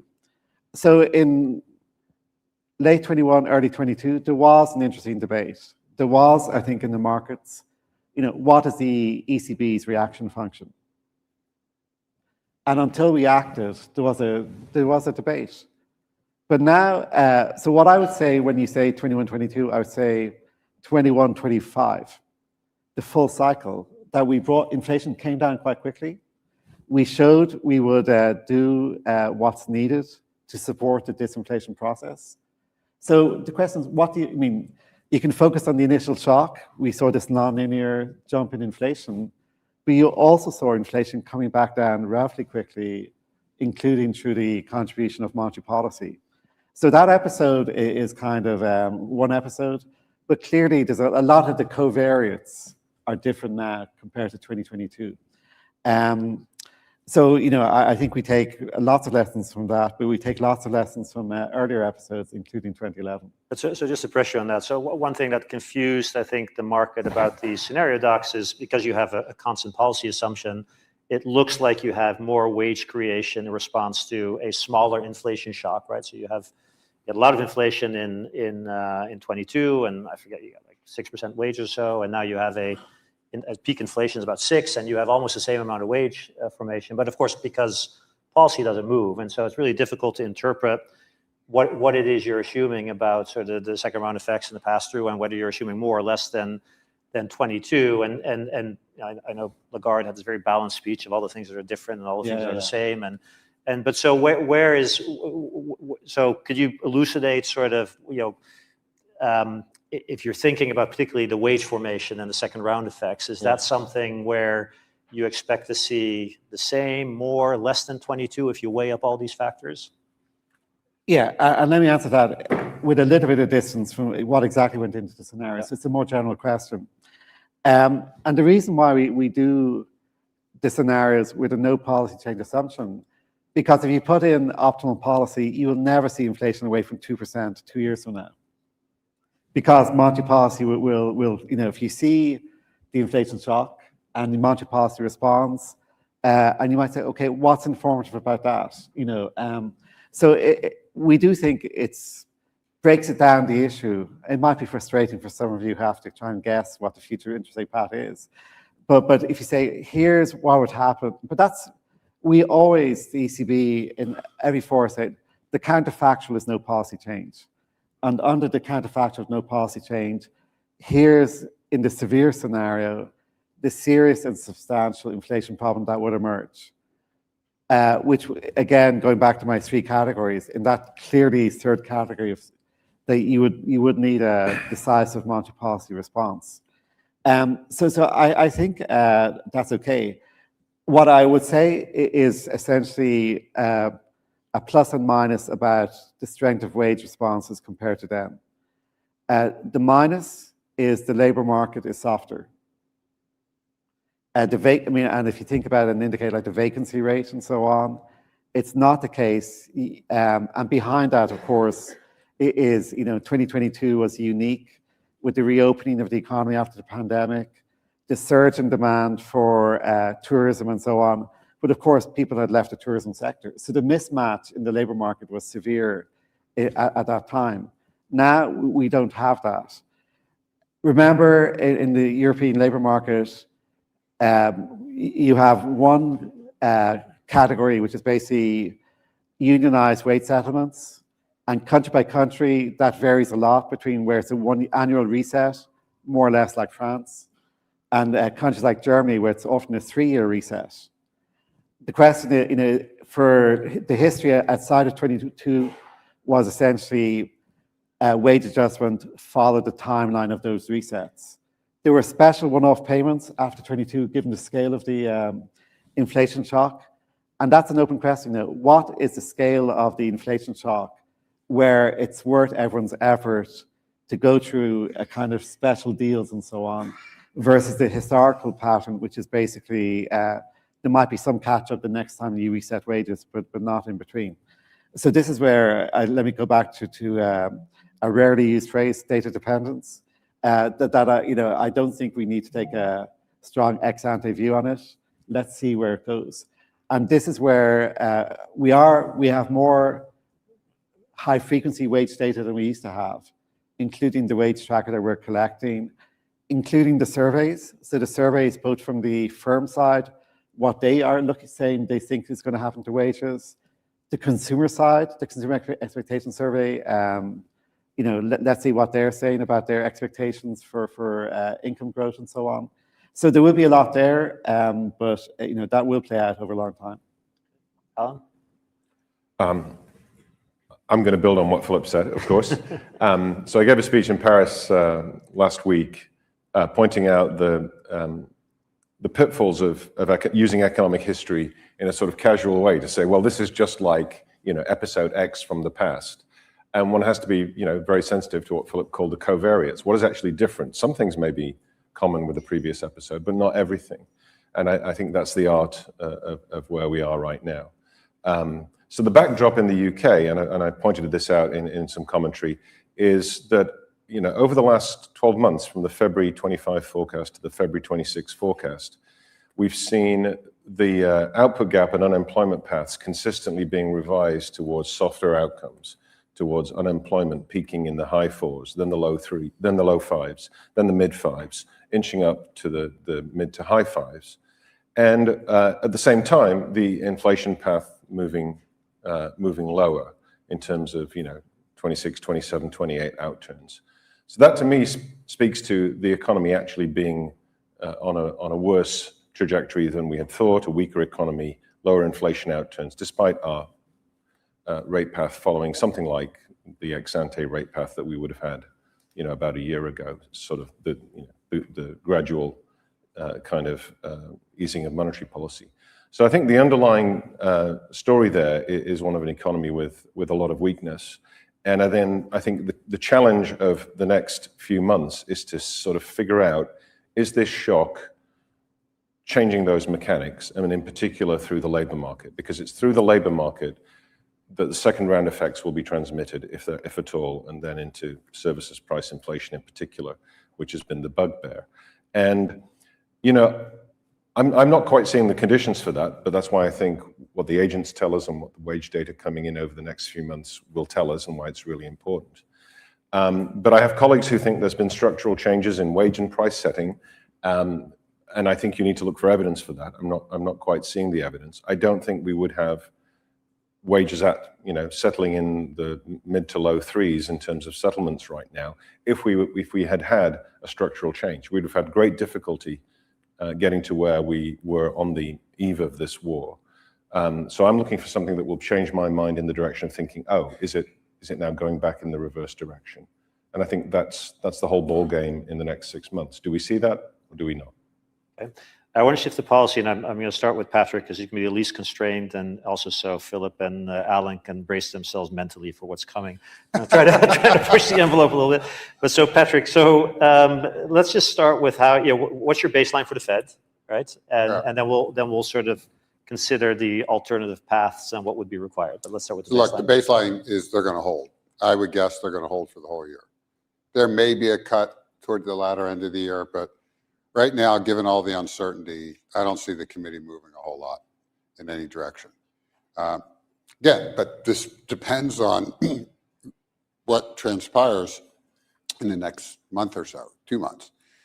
I mean, because we know that if this starts to seep into shipping costs in a more direct way and a sustained way, and that'll go goods inflation, and then service inflation rises. And so we know that that could happen. If it's short, it's not a big deal. I mean, that scenario, it's not a big deal. So I think the Fed will just ride through this for a while and see how things turn out. It is frustrating, though. There's a longer term issue. Even before the war, the Fed was stuck. I mean, it was not getting inflation down to 2%. It was just stuck. Depending on your favorite metric, it was somewhere above, definitely above 2. And there's a hope forever that it will drift back down. And that's the forecast, and you hope that's going to happen, but it was still stuck. Expectations, again, are fine right now. They're not getting unanchored, but there's always that risk. And the one thing I worry about with the war is I lived through the T word when I was at the Fed, the transient word, the word that is now banned from the Fed. You can't use that word. And early on, I and my team in Philadelphia, I remember one point, one of the governors said, he was on team persistent. And I said, I've gotten traded. I'm on team transient now. It was clear that, he was on team transient. I was on team persistent. It was clear this was getting spread.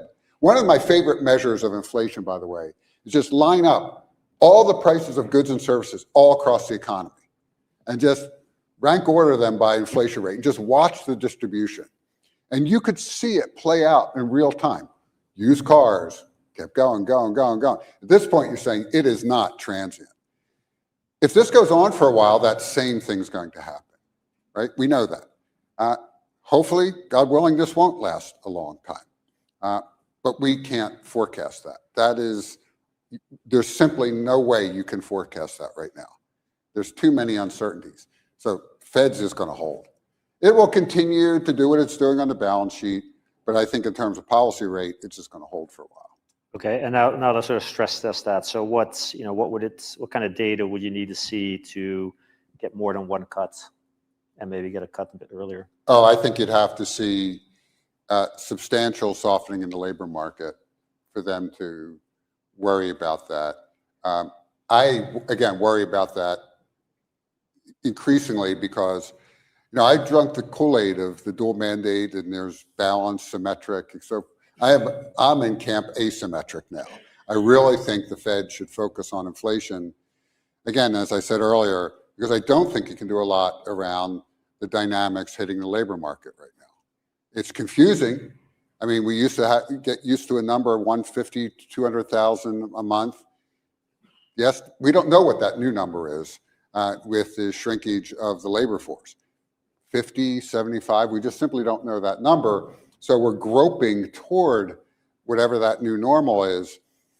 And I just don't think, again, these dynamics that are hitting the labor market, like I'm back at a university, we have an undergraduate program. The undergraduates are really concerned that they can't get that entry-level job. And so you're starting to see that play out. Again, monetary policy is not going to affect any of that. And then in the other direction, so it's sort of remarkable how little inflation expectations have moved. I think the last energy print was the largest in 70 years, and then expectations just don't respond. Yeah, they're not moving. And I think they're not moving. And it's surprising. We've had I don't know what year we're now in terms of not having hit the target, but we've been out for a while. So does that? I mean, is that really the main variable? Is there anything else that is it just that would get them to abandon cuts and maybe shift to hikes? Well, they'd have to see it increase. I think history tells you that if we're still stuck where it is, 2.83, whatever, pick your number, they're not going to make any move. They're going to continue to say it is mildly restrictive. But if you start to see a sustained spike in inflation, they will probably try to take some action. But I'm hoping that doesn't happen. Okay, Alan, over to you. So, before this started, the BOE was priced to cuts. So, in effect, not moving is a tightening, right? Yeah. Is that a fair description? Yeah. So I mean, my personal view is neutral is at 3%, which I've gone out there and published rate paths and done strange things like that in my speeches, and I've consistently said I thought we should be heading there relatively promptly before the war, with the February 26th forecast showing that we were going to get to target sort of in the middle and later part of this year. So it seemed like to me, you don't want to wait until you're at target to go to neutral. Otherwise, you're just going to be, have some restrictiveness lingering into the future. And the February forecast was already showing some tendency to undershoot. But okay, be that as it may, as I said, that February forecast is now history. So now, I switched my vote from what would have been a vote for a cut to, let's be unanimous. Let's just say we're holding here, we're taking stock. But I don't see this as a directional change, more as a pause because of all the uncertainty we've just talked about. And then, of course, financial conditions went further, and the curve, priced in even more cuts, and so there's been an even more profound tightening of financial conditions. So in that sense, I think we've already got quite a lot of restrictiveness baked in there, which I think is sufficient to deal with the benign scenario without having to hike. It's why I said I think there's a high bar to voting for hikes. We would need to see something, deteriorate from here. So I think just sitting on hold is already being quite restrictive. And so what is that threshold is to hike? Is that seeing it in the DMP or sort of seeing pickup in wages? Like what for you would be the data? I mean, you're clearly within the MPC. You seem sort of most resistant to I think hiking. But what would get you there? What kind of data? I think I'm going to be paying a lot of attention to those wage settlements coming in between, say, now and the middle of the summer, which is when a big wave of wage settlements comes in. I think we also need to look at, what's happening in the real economy. Is it resilient or is it weakening a lot? What's happening in terms of these disruptions? How is that going to play through into output gap and labor market? We just don't know what the summer is going to look like. Will planes be on the ground or will they be in the air? Will there be jet fuel? I mean, there's all the, we see the headlines every day. It's kind of like people are throwing up their hands. So I think all of that is stuff we're going to find out in the next, 2 rounds of meetings. But right now, I'm comfortable with the idea we need to see what develops, and our vote is on April 30th. The announcement is April 30th. So, that's 2 weeks away. A lot could happen in the next 2 weeks. But so these wage settlements, is that the next 2 months? Is that just coincidence that was a calendar of when they were being negotiated? Yeah, it's just a historical accident that happens to be the window in which most wage settlements are done. I mean, it would seem very odd for wages to respond to a single month of, or I mean, maybe they're forward-looking. I don't know, but would you really expect to see anything there in those settlements? Well, I think that the test of whether they're forward-looking is whether it does show up. And that'll be one data point. Yeah. Okay, all right, Philip. So you have a baseline which has hikes in it, only in the sense that that's what was in the market curve, of course, when you did the baseline.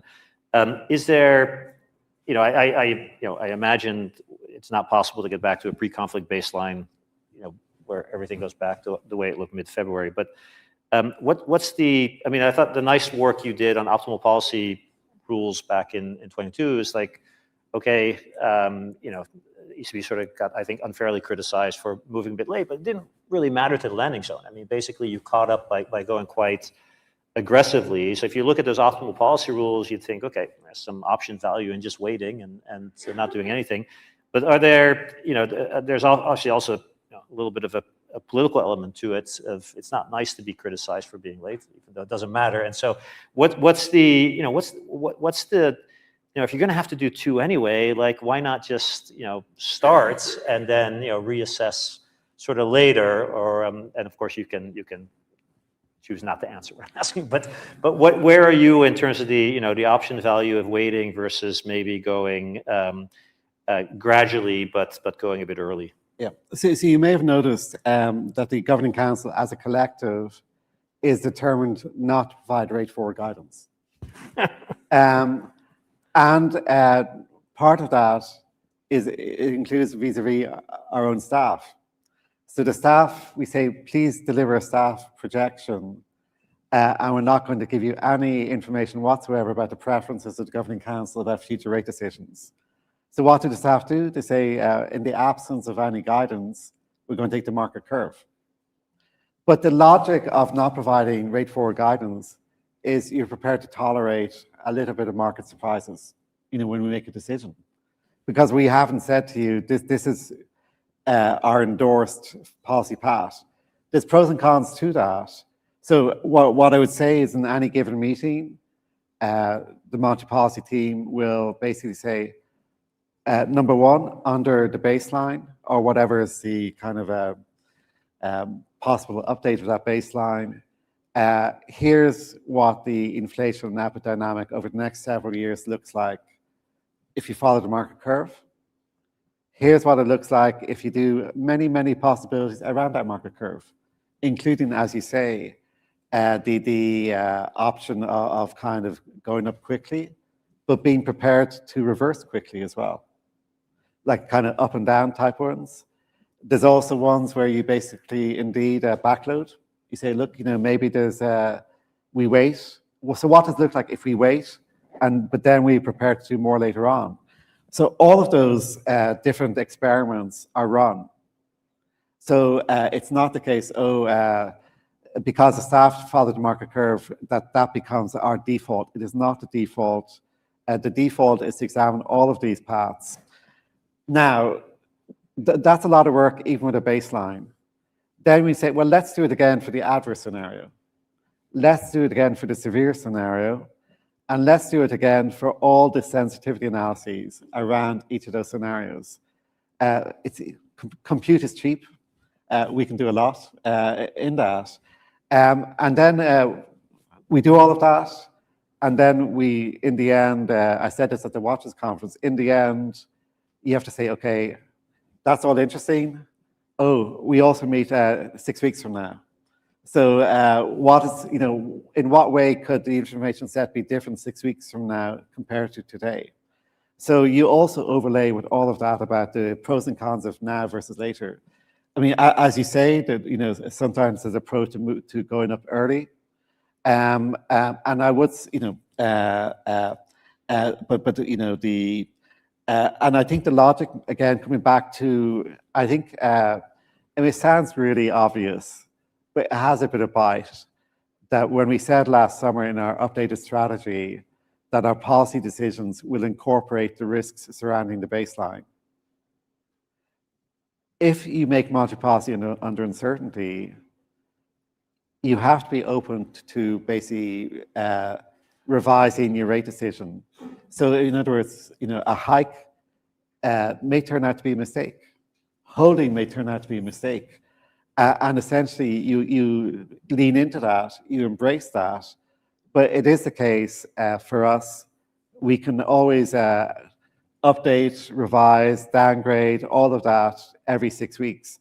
So the no pre-commitment to forward path gives us a lot of agility and flexibility. But maybe I'll come back to the stability of 3 year ahead, 5 year ahead. The stability of 3 year ahead, 5 year ahead, I mean, I think everywhere, basically reflects the very high credibility of central banks. It's not saying, if the central bank does nothing, those longer term expectations are stable. It's saying, we don't know now what you need to do, but we're pretty sure you're not going to let inflation 3 years from now, 3 years from now, or 5 years from now, drift away from target in expectation. So I think, if you like, the fundamental issue is, I think the market believes we will do what's needed. I know people here care about, is it going to be one meeting or another meeting? but in the grand scheme, which meeting turns out to be meetings where we make a decision and which meetings we skip over, that's a detail. It's maybe a market relevant detail, but it's a detail. Okay. Patrick, I got a few specific ones for you on the incoming Fed chair and Powell. So, Warsh is quite clearly not a QE or balance sheet fan. We had Stephen Miran on sort of talking about how to want to shrink the balance sheet. Yeah. Does that mean that balance sheet policy is sort of off the table in the future if we do have another recession? No. I mean, the challenge you have, and it's a human challenge, is once you have a tool, once people know you can do something, it's really hard to tell them in a crisis, I could help you, I'm not going to, right? I mean, that's the way it's perceived. So it's really difficult for a committee made up of human beings who are getting lots of pressure from lots of places to hold the line and say, well, there's this thing called moral hazard and we're worried about that. And that just goes over everybody's head and you're forced to use this tool. I am worried about that. I do think that we tend to intervene in the markets way too much. But I don't know how you back out of that. I mean, I know my academic colleagues, the hawks, they clearly say, well, just do it. It's a lot easier to say that when you're not in the room and you have members of Congress calling you and berating you about taking action. So I think it's always going to be on the table. I do hope, though, we use it not so frequently. Every time there's a blip with a liquidity crisis, we shouldn't run immediately to solve everything for everybody. I mean, take Silicon Valley Bank as an example. Again, hard not to do when you're seeing some contagion, but I think at some point, and maybe Warsh will be in that camp of using it less and less. I think the balance sheet issue, the size of the balance sheet, I like actually what Stephen said earlier in the earlier session. There's a lot of other policy, again, outside of monetary policy that has to be implemented to actually get the balance sheet to shrink. And we can argue whether those are good or bad policies in terms of capital levels for banks, but that's the tool, and it's really not the tool of the FOMC. The FOMC really can't do anything about that. I tend to be in the camp of, yeah, it'd be nice to have a smaller balance sheet, but they'd have to implement, the governors and Congress would have to be on board of implementing some changes. And then just on Powell and the DOJ probe, so on the assumption that this investigation is dropped, do you see him staying on until 2028? That's a really good question. I've gotten to know Jay well over the years, like everybody here, I think. And, Jay cares about the institution a lot. I mean, that's why honestly, I'll be blunt. That's why he's putting up with what he's putting up with. He is an institutionalist. He cares deeply about the Fed, cares deeply about this country. And I think only he can run the calculus in his head to say, is it better for me to stay and not give the administration a seat, because that's what it boils down to, versus not. There's a real cost to him, let's be clear. Anybody who's been in that position, it is a very difficult position. And so I just applaud him I don't know what he's going to do. I honestly don't know what he's going to do. If he asked me 6 months ago, he was gone. I mean, but I think today, given the situation, the odds are non-zero that he stay, but I can't actually put a number to it. Final, running out of time. So I want to ask you all an AI question. I'll start with Patrick again, because for the US, I think the data is sort of most clear. Like we see data now on, what percentage of layoffs is attributed to AI. We see sort of, the highest unemployment fear among the wealthy that we've seen in the history of the series, right? So there seems to be something happening in the labor market. Is that something that you think is how important is that in containing sort of inflation expectations, wage demands? Is that sort of a chilling factor that is now going to be with us structurally for the next couple of years? Yeah, people were nervous beforehand, right? And now they're even more nervous. The reality is it's going to hit the entry-level jobs. There's a real concern that corporate leaders have. I mean, if you want a senior partner or a senior trader, they usually start learning the job, not in a business school like the Wharton School. They learn the job on the ground. Say those jobs don't exist anymore. The bottom rung isn't there anymore. How do you create a senior partner when there's no junior associate anymore? We don't know the answer to that, but that's a big question, and that's causing a lot of anxiety across the economy. But again, go back. I don't think right now it is way too early to see the AI impact on the jobs numbers. It's just too early. I mean, it's creeping in, but this is a technology that's going to take some time to deploy. People are just still hinting around the edges. One of my colleagues, Ethan Malik, had a column in The Economist this week talking about, basically that. People are hinting, just nibbling at the edges instead of really radically transforming. But that's the nature of this. This is what's been true of all technology revolutions. So it will have an impact. It'll probably affect about 40% of jobs. That's the best guess. But it's not going to affect my plumber that much. Alan, any evidence for the UK that this is starting to be a factor in the data? Well, I think it's always going to be the leading edge will be in the US. So we'll be, looking at that particular canary quite carefully. I mean, I think there's potential for it to spill over everywhere, and the UK economy would probably benefit from a productivity surge like the US surge. That would be one of the most important things that we could hope to benefit from. But I think Patrick's right on the lessons of economic history, having already made my caveats earlier. We've had so many technological revolutions, industrial revolution, electrification, production lines, computers, so many. And people always thought, well, this is going to completely, transform the labor market and there'll be mass unemployment. It never happened. So there could be a first time, and there could be something different this time. But I think it's going to change the structure of careers. I've talked to firms where they're saying, we're hiring fewer entry-level people. I say, well, but then where do your partners come from down the line? And they say, well, we're just going to have to be more careful about who we choose, but we'll still hire. So it'll change some of the flow and some of the shape. But I think, I'm more focused on the upside, which is there are some big productivity benefits coming. And there have been supply-side concerns in the UK, and I think this could be a big plus. So, Philip, you get the last word. I'm sort of struck, like, if I look at AI adoption rates, it's not obvious to me that they're lower in Europe than, say, Kentucky or Louisiana. I mean, it's so. Well, no, I don't say that to be facetious. Is that now the benchmark for Europe? No, but so the point is sort of like we're in the diffusion phase, and the diffusion phase is actually equal for everyone, and so hence it's sort of a little bit surprising that all the data points about this are from the US and not from Europe. So. No, I mean, and I actually put out a very short speech about 2 weeks about AI and the euro area economy, where I tried to put together a lot of the what we're seeing, and a lot of our surveys we're doing a lot of work to pick up the data. So let me say a few things. European firms are super interested.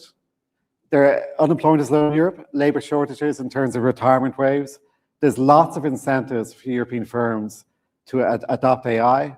Lots of workers are also super interested. So it is, I think, I'm like Alan, improving the productivity growth rate. Let me, again, speculate a little bit here. If a lot of what seems to be the layoffs is essentially within the broadly defined American tech sector, including software as a service, the flip side of not having the same size tech sector in Europe and again, to the extent a lot of this first wave is replacing human coders with agentic coders, maybe it will be more of a US issue in terms of reconfiguring how tech is produced. Europe is a big user of American tech. We will continue, I'm sure, to be that.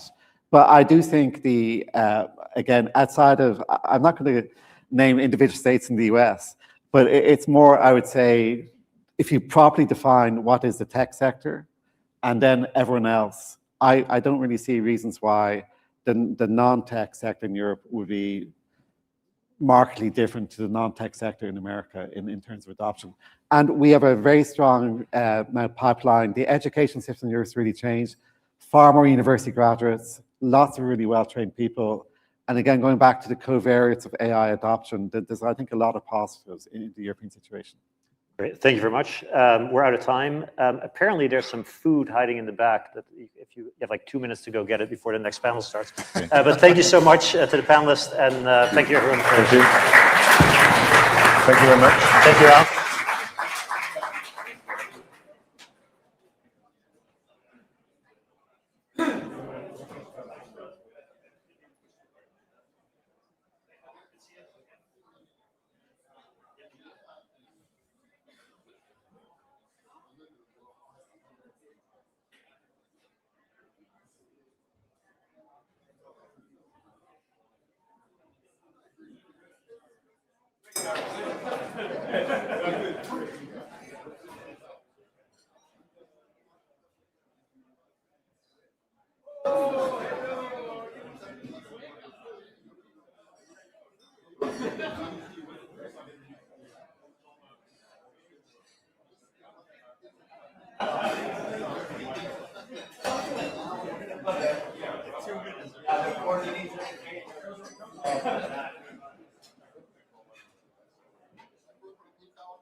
Thank you so much. That was great. Yeah, Okay, thank you. good. All Good right, to see all you. the Thank best. you. Thank you.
Chairman of the Council of Economic Advisors. It's certainly been a busy tenure for you. I'm Jonathan Pingle, the Chief U.S. Economist at UBS. Just to give you, some background, Pierre Ured is the MUTB Professor of International Business, currently on leave as acting chairman of the Council of Economic Advisors in the Executive Office of the President. He previously served as Senior Vice Dean for Faculty Affairs. God bless you. He has a pretty long publication list in the political economy of macroeconomics. I'd highly recommend his research on fiscal policy rules, which I periodically go back to as highly relevant, and maybe we'll get to that in the conversation today. But a member of the NBER, Council of Foreign Relations, a distinguished career, so we're glad to have you. So sitting where you're sitting at the, at the CEA, you are tasked with producing forecasts. I do know that there's a multi-agency process sometimes involved with that. But let's just start, with your general sense of what's in store for U.S. growth this year. It feels like it's been a little bumpy so far to start the year, but I'd be curious, how you're assessing the outlook at this juncture. I mean, there's the pre-war outlook, and then the post-war outlook, and then the outlook depends on whatever scenarios you have in mind for how that unfolds. Prior to the supply shock due to energy, our outlook was that we're going into the year very strong in different dimensions, and I can get into that. We think about it, it was supply side growth, supply side driven growth. We can talk about the inflation and how it performed in 2025, but more or less you have disinflation in services. You have a bump up in goods inflation, which was felt globally in a lot of countries. But you had disinflation, you have strong growth driven by very strong productivity growth. And going into the year, our expectation was a combination of the policies that were set in place in 2025, which there was some uncertainty about them. There's some uncertainty about the tariffs. There's some uncertainty about the One Big Beautiful Bill. That uncertainty is behind us. And with all of that uncertainty behind us, we're going into the year extremely strong. Looking forward, much depends on the outlook for energy. That being said, whatever, you can look at different scenarios, but there's a lot to think about in terms of the U.S. economy, because we're entering in a situation with significant supply-side driven growth. It's not a demand-driven growth like with loose fiscal and monetary policy like in 2022. It's a very different situation in terms of the inflationary impact. Moreover, it continues to be the case that the United States is becoming less and less energy intensive over time, or even less energy intensive relative to the 2010s. And furthermore, because we are an energy producer and energy exporter, that provides a lot of cushion in terms of the different scenarios you can think about. And I'll just highlight one additional thing. It's true that the energy prices have increased, but it's also useful to think about those in perspective, at least where we sit right now. The crude prices relative to core CPI is where it was in the 2010s on average, and close to where it was in the late 2010s. So we also have to think about it from that perspective as well. Although the rate of change has been pretty rapid. That's correct. The rate of change always has an impact, but I also think that we have to think about the economy's potential. Yeah, in a way, sort of, coming into the year, and thinking about the oil price shock, right? The economy's vulnerability is also in some way a virtue, right? Like if you think about, what's going on with the if you look at the composition of investment in the economy right now, it's heavily, it's essentially all information processing and software. R&D has perked up a little bit lately. The rest of equipment spending has actually been pretty soggy. Structures investment, residential investment. You gonna disagree with that? I reject the premise of what you're saying. Yeah, I think that, industrial production's been very strong. PMIs in manufacturing have been very strong. If you look at it, what's true is that residential investment has been terrible. What's true is that structures haven't grown very much, but they're coming from a very high level, right? So they're coming from a very high level. Furthermore, if you look at the other pieces, equipment, IP is obviously very much AI heavy, but equipment is about 50-50, I'd say. And also, even if you look at today's release on IP about If you actually exclude some of that computer equipment and so on, the rest is actually quite strong. So I'm not sure that that's an accurate representation. Okay, just looking at the math, today's manufacturing production, it's up 0.5% over the year. Autos actually were relatively weak in today's report. If I take information processing in real terms, it's up roughly 20% over the 4 quarters. If I take then a small sliver of electrical equipment, that sort of adds to that. All the rest is actually, if you add it up, has been a contraction on a 4-quarter change basis. So I mean, so when I think about the relative concentration, I mean, I use the word soggy. I didn't mean like it's imploding, but and then if I think about the composition of consumption and then the contributions of government being relatively weak, I mean, a lot of what's happening right now is related to equity market wealth gains. We have seen a slowing in real DPI that spilled over from the labor market slowdown. But as I was saying, if you think about the shock coming at this juncture, and you thought that that was a relatively narrowly driven growth, you'd say the economy was vulnerable. But given the fact that there's so much promise from the AI-related tech, and there's so much momentum in this investment that it almost seems impervious to an oil price shock. I mean, would you agree with that? Impervious in the sense that you're saying it's... No, that the AI-related tech capex, like it just seems almost unstoppable, even in the face of this kind of energy price shock. Look, I think that it's not that's not the only thing going on in the economy. I think consumers can react to gas prices. I think that there could be other, along the supply chain. If you look at input-output tables, the rest of the economy can react to oil price shocks. I think you're right in the sense that the hyperscalers they do care about energy prices, but it's not obvious that that's the bottleneck that is stopping them from doing everything they're doing. A lot of it is. Has to do with hardware that the long queues to get the hardware. So I agree with the idea that in general that's happening, and I'm not sure that that's going to be slowed down by this. But whenever you look at an energy shock, the way we would model it, you asked about forecasting, is you sort of think about what is the size of the supply shock, its impact on the energy prices, the length of time that it would pass through to gas, and then think about it in different scenarios and the length of time it would ripple into the rest of the economy. I do think, though, that if you look at household balance sheets are pretty good. So even if you have some adjustments in terms of gas prices, I think household balance sheets can weather the storm. You have the refunds, you have the bill, which put more money in people's pockets. I think the combination of those things can help weather that. Well, we'll come back to fiscal policy. Let's talk about the inflation while we're here, because I do want to come back to productivity and One Big Beautiful Bill Act. Inflation's depending upon the measure, but most are running about 3% at the moment, and we can debate what's going to happen in the next 2 months. With there's still more pass through, at least for headline inflation, from the run up in gas prices.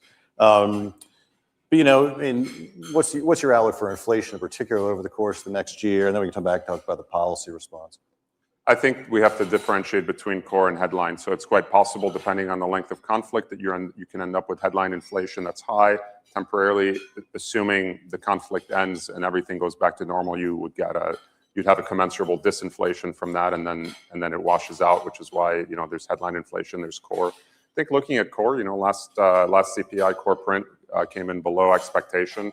There are a lot of disinflationary pressures on the services side to take into account. I think that I think we're actually still in a readjustment period in the post-pandemic. There's some things that are not typical, right? If you look at inflation, you mentioned 3%. There's depends whether you look at PCE or CPI, and there are some differences there. I would anticipate that things renormalize the moment that the difference between those two flips back, right? Because we're still dealing with a little bit of the hangover from COVID, particularly in services, as services disinflation goes down.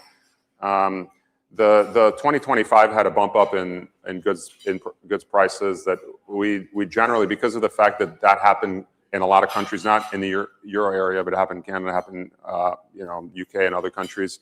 It does seem like a lot of it is a response to particular supply chain reallocation shocks that are happening globally, where people are shifting supply chains around, and that can have some upward impact on inflation. I would view that as a one-time bump, most likely. that being said, you have to consider pass-through from oil energy shocks to goods, potentially depending on the length of the conflict. Was any of that from the tariff pass-through into core goods? I think it's very difficult to tell how much tariffs of the magnitudes that we saw would be impacting inflation. Because all we know about tariffs from micro-econ is that they impact relative prices. You can't say anything about absolute prices or the numeraire. So you can say from pass-through exercises that it affects the prices of the tariff good relative to the prices of the non-tariff goods, along with the prices of goods that are competing with the tariff goods that are domestically produced. But saying something about taking the leap of faith from those pass-through regressions about relative prices to something about absolute prices requires additional assumptions about what are the other macro shocks happening, what's happening to wages, what's happening to what state of the cycle are you in, what the Fed is doing. So I don't think one can say anything about that. All right, so if I think about what's to come in April, we will unwind some of the bias from the government shutdown in the CPI, as well as PCE. So, in the year-over-year rates, we're unlikely to make a whole lot of progress lower for at least another month, and that data released in May. It has been a while that inflation's remained somewhat elevated relative to the Fed's target. We are seeing higher gas prices. How do you assess the risks that sort of this ongoing, somewhat elevated inflation becomes entrenched or persistent, and somehow we don't get back to sort of a prevailing low inflation 2% environment? I think it's. I think the thrust of the question comes from a place of having experienced that previously in 2021 and 2022, and I think we are entering in a very different situation relative to then, in part because of the absence of massive fiscal and monetary stimulus, which marked that particular period. There are plenty of occasions. In general, when you plot headline inflation and core inflation, headline inflation does this, core inflation remains steady. That's the norm. What we experienced before was very different because of the different sets of fiscal and monetary policies that were pursued, and so you would anticipate, and in general, what you should get from a shock to oil prices is a level change versus a persistent inflation change. And when the level change happens, you get a spike up in inflation. If it stays there, that's it. If it goes back down, you get a disinflation. Right. It's another relative price shock, right? That's right. Yeah. That's absolutely true, actually, in the sense that other prices can, you have to spend your money somewhere. So if you're spending it there and not spending it elsewhere, you can have prices in other places not rise as much. All right, so I'm not going to let you off the hook that easily. And this question I showed you, so it shouldn't be that hard out of the blue, right? So in terms of the affordability is like the catchword with everything. You've been at the CEA. I've noticed that since pre-COVID, I stop at the McDonald's on Connecticut Avenue every Monday morning. My Egg McMuffin and coffee is still $3 higher than it was before COVID. It's actually pretty big on a $7 base. What are policymakers doing about affordability? What can you do? You've been at the CEA. What are the proposals that have come out? How do you think the administration is really addressing this? Listen, it's a really good question because what lives inside the minds of economists is the inflation rate, but what lives in the minds of everyday Americans is the level of prices. And when you take that into account and consider the issue of affordability, you can do a few things around the edges on the types of prices that sometimes go up and sometimes go down over time, like food and energy. So there may be some things you can do there to think about from the affordability front that could actually result in relative price declines for some basic necessities. But in general, when you think about the issue of affordability, the way to tackle it, given that we've inherited a situation in 2025 where the excess of inflation relative to trend exceeds 10%, right? Relative to trend since the pandemic, the only way to tackle something like that is by having real wage growth, inflation-adjusted wage growth, and you can only do that by having broad-based prosperity. So that's the way to think about it. In terms of what we consider inside the White House on the affordability issue, I think affordability is sort of the flip side of ensuring prosperity, and so thinking about policies that make it easier to do business, that make it easier to expand the supply side of the economy, is the way to go. And when you expand the supply side, that shows up in higher wages and greater spending power. And then now in terms of how that's gone prior to March with the inflation that we experienced in March, you've had significant wage growth, nominal wage growth relative to inflation. And what's important is that it's been broad-based. And in particular, there's certain sectors of the economy which wasn't seeing much nominal wage growth prior to 25, where you saw, for example, manufacturing wages. If you look at like non-supervisory manufacturing wages are like 5.5% or so on average. So that suggests that you've got another way of putting it is you don't want concentrated wage growth. You want broad-based wage growth, and the dispersion in the percentage wage growth across sectors has narrowed significantly. So going back to the labor market, we have seen some cooling in nominal wage growth, coming into this year. If I think about the last two employment reports, the 2-month moving average is about 24,000 jobs. Fairer assessment is probably something more like a 4-month moving average, more like 55,000 jobs in the private sector. Were you expecting more strength than that? Should we expect in the employment numbers? Yeah, job growth. So I mean, given that there's low immigration and an aging society, you would anticipate a much different break-even rate. So when we've done back of the envelope type of calculations, we'll get break-evens for 2025, looking at because we have immigration data from back then of like 16,000. So 16,000 a month in 2025. You look at where the QCEW came out, 25,000 relative to 16,000. That's more or less what you would anticipate, if that was your break-even.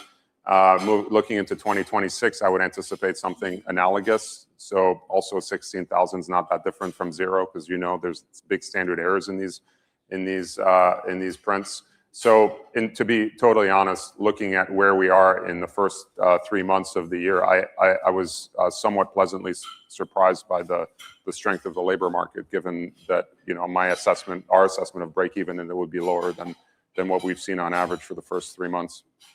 It doesn't seem though the slowdown though doesn't seem. I mean, it might be that the slowdown in demand has been roughly consistent with the slowdown in supply, but it doesn't look like there's been a lot of particularly strong labor demand. I mean, work weeks have come in a little bit. The unemployment rate is not elevated, but it certainly is ground up.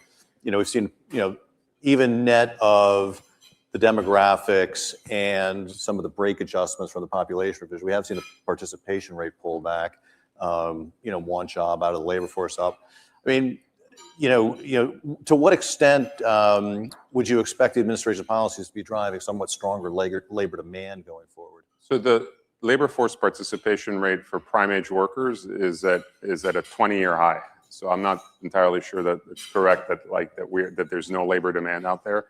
And in addition, you're seeing the unemployment rate's a little bit higher than it was a couple of years ago, but it's still very quite low.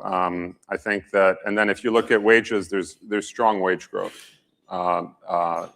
since 2025. Looking at it over the course of that time, in excess of inflation, and this is after real wages declined during the Biden administration. So when you have a significant decline in real wages during the Biden administration, it takes time to sort of recoup for all of those losses. So that's part of what you've been seeing over the last year and a few months. And so I think in general that reflects mainly, and that's come together with productivity growth. So what that tells me is that there's significant productivity growth, and that productivity growth is being passed down in the form of higher wages because of additional demand, given that productivity growth. It's a pretty virtuous circle if it's really what's going to unfold. All right, so let's come back to the policy. So when we came into 2025, the administration would arrive with seemed like sort of three basic policy priorities. One was international trade, the other was tax cuts, and then the third was deregulation. On trade, the tariffs, they seem to be having an impact, and we've certainly seen a rotation in imports, even though at a high level you might not think that much has happened to the trade balance. We've seen very strong tech-related capital goods imports, many of which were exempt. But I've also seen at the same time some corporates have to take some hits in margins with the increased costs. particularly a lot of the announcements out of the domestic automakers. How are you thinking about the impact of the tariffs? What's unfolding, and what's the go forward with both sort of how the U.S. trades with the rest of the world, but also its impact on the economy and growth? Yeah, I think there's just a couple of things to think about the impact. You're absolutely right that there's been reallocation in trade. If you look at the bilateral trade deficit between the United States and China, even after you account for the possibility of some transshipment, that's at the lowest level since China joined the WTO. In addition, as you mentioned, a lot of the intent of the trade policy is to generate additional investment in the United States. You do see that a shift in the makeup, in the composition of imports towards capital goods, and it's not just all equipment. You can look at industrial supplies and other things like that that have been causing a change in the composition of imports. That's in some ways the intent of the policy, is to generate an additional incentive to break ground and to produce here. And that's consistent with a lot of non-residential structure employment that's increased as well. And you did see some increase in manufacturing in the more recent data. The last thing I'll say on some companies potentially taking a hit, if you look at the way I would think about it is you would think about you have to think about the combination of the tax bill combined with tariffs. And what the combination of those two things should be thought of as, on average, generating a strong incentive for capital investment, except for potentially some companies that are extremely dependent on capital investment from abroad, from highly tariffed countries or particularly highly tariffed goods. And so on the margin, what that should do is change behavior precisely in the direction that it is intended, which is that there should be some substitution towards other sources, lower tariff sources, or to domestic sources for those capital goods. So that's how I would think about that. Are you seeing that that allocation into domestic investment? I mean, some of it you see from anecdotal discussions with people who are doing it, right? And the companies that are coming in and they're getting fast tracked to do investment in particular strategic sectors here. In the data, there has been strong investment. It hasn't all just been AI, so I would view that all of those things, they're not just a result of tariffs. I think it's a result of a combination of tariffs, the bill, and deregulation. That all those things collectively are creating some investment. So a corollary to that are some of the trade deals that have been made, they weren't just about tariffs and leveling the playing field. There were investment incentives built into those. I mean, what are your and CEA's expectations for how much investment of that is going to materialize? And when I say materialize, I don't mean that it's like not going to materialize, but like how much of it's actually going to be incremental to what might have otherwise happened anyway over the course of the next few years. I mean, look, the intent of all of these deals, and again, I'm just an economist, not a negotiator. But what was agreed to? You're not the USTR. But what was agreed to with all these deals is that it would be real. And it would be additive investment, and that's what I also know from my conversations with counterparties in these other countries who understand and who received that message on the investments. So there is certainly some of that, and that's going to take time, and it's going to take a number of years. The most important thing is to ensure that it is actually necessary and that you do it properly and in a coordinated fashion where it is actually areas of strategic importance and need, where the ROI is there as well. I think the other part of the deals that doesn't get enough attention is the non-tariff barriers. So in a lot of ways, what the deals accomplished is a significant reduction in non-tariff barriers for U.S. exporters. So the ability to just like fast track approval processes, or just not even have domestic approval processes for some of these exports that we have, because if we're regulating something here, like medical devices, we're already regulating them here. Why aren't our regulations good enough for other countries? So that is a way in which that can enhance competitiveness and provide for a better export market for our producers. When you talked a second ago about ensuring and then the ROI, or securing and then the ROI, some of these things, there might be other benefits other than ROI, like something like rare earth minerals. I mean, 100%. yeah, I mean, so I meant the ROI broadly speaking. No, I know. But like, it wasn't just money. Yeah. But we actually had a panel, sort of talking about this earlier, and I sort of mentioned to you, but like, what are the policies? What can we do about, the sort of offshore control of that? And there are rare earths here in the U.S. We just don't tend to mine and process them. Yeah, there is Project Vault, which has been announced, which is a stockpiling initiative that's undergoing. There's also, the Critical Minerals Alliance with our allies that involves a combination of price floors and financing mechanisms, and also domestically, there's a lot of money that's being allocated to this and sitting in different organizations, whether it's Export-Import Bank, DFC.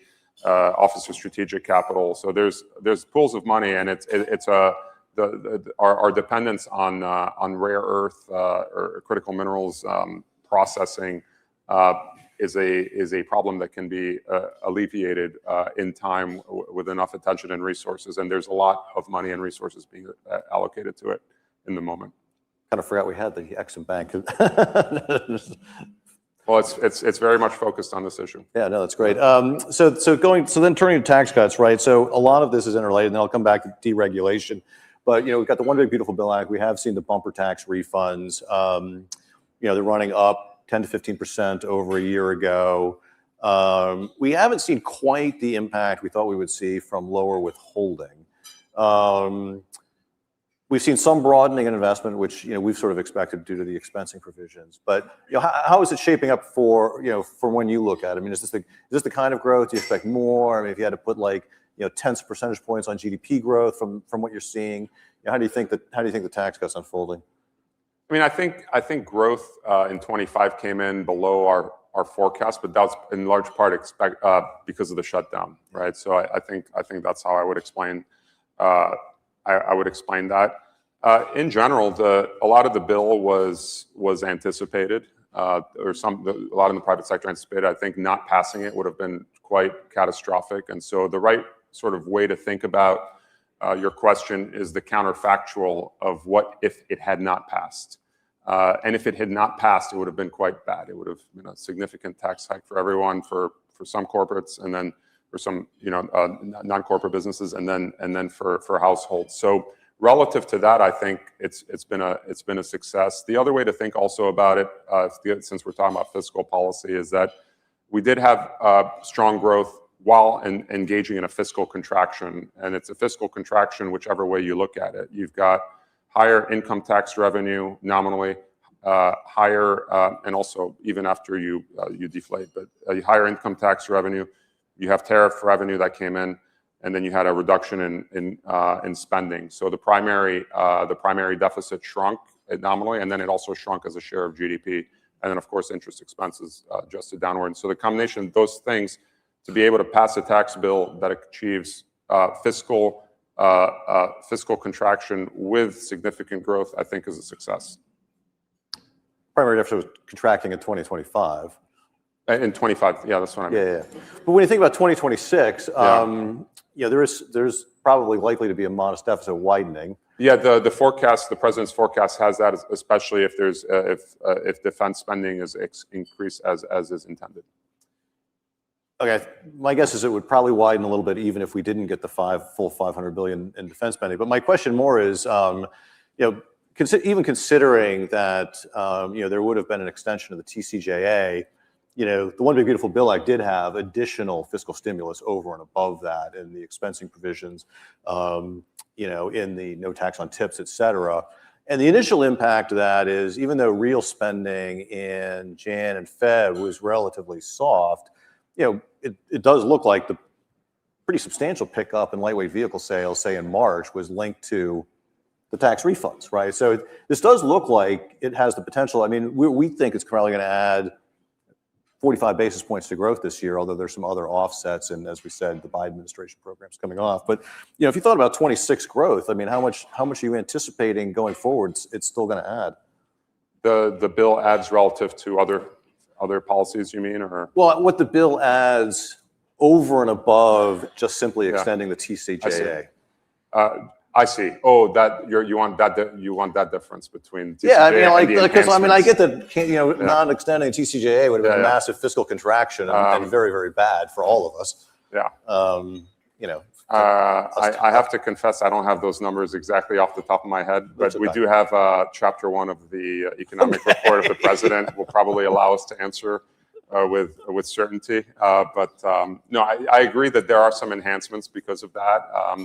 Look, I think about those enhancements, like no tax on overtime is an important enhancement because 50% of workers are subject to overtime. So that puts money in people's pockets and also provides incentives on the intensive margin.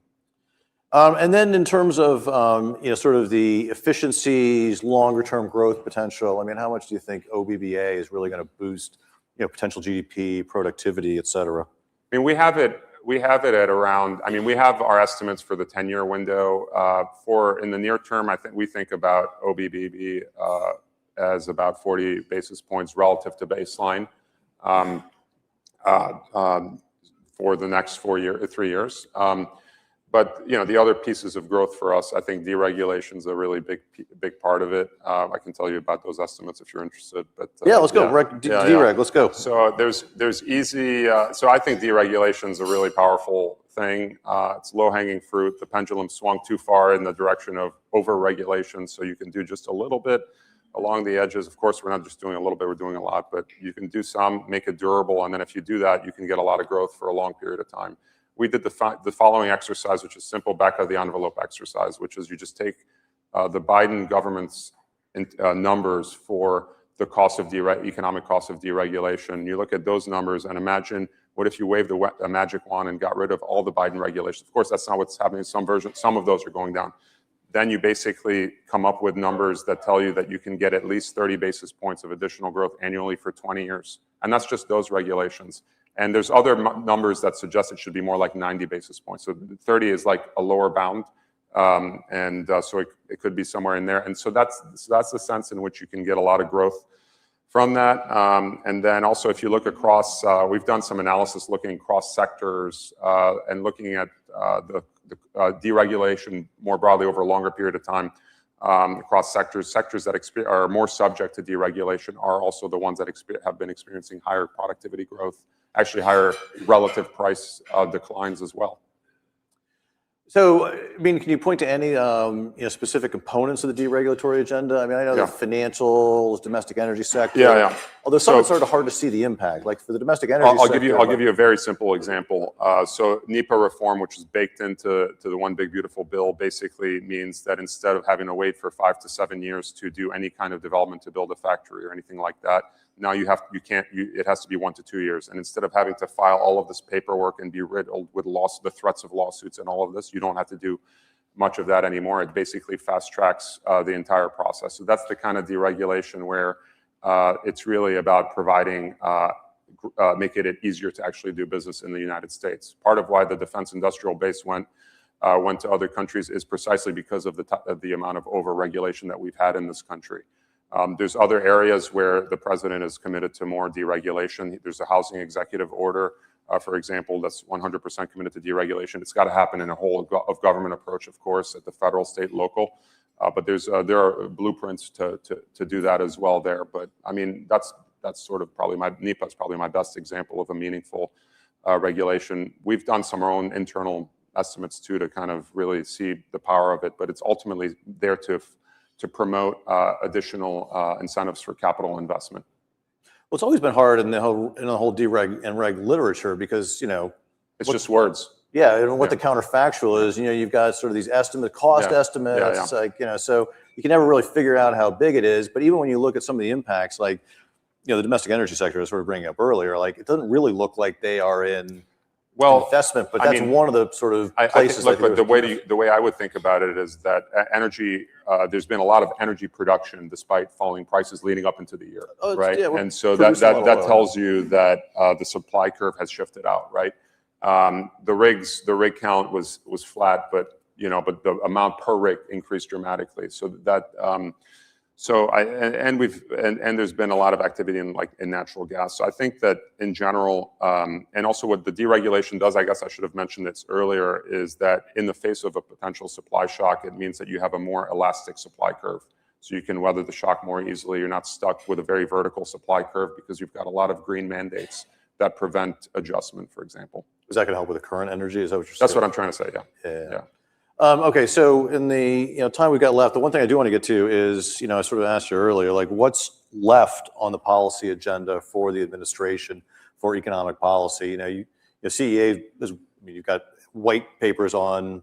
Well, we went through a huge number. Thanks for looking at them. Yeah, no, but when you think about, we've got a housing bill in front of Congress. There's some stuff that's really not CEA's purview, like trying to re-up DHS and a defense supplemental. But when you think about some of the other potential bills, on the horizon, or legislative or executive actions, what should we be looking forward to for tangible economic impact over the next year or so? I think what you mentioned is a very exciting area, which is housing, and there's discussions of that on the Hill, and that's also taking place in the executive branch as well. So I think that's probably an incredibly meaningful thing. There's also the Clarity Act and stuff. But I think in terms of making a difference for families, I think doing something about housing, particularly given that housing at the end of the day is a supply side problem. People talk about housing affordability, and yet residential investment is abysmal.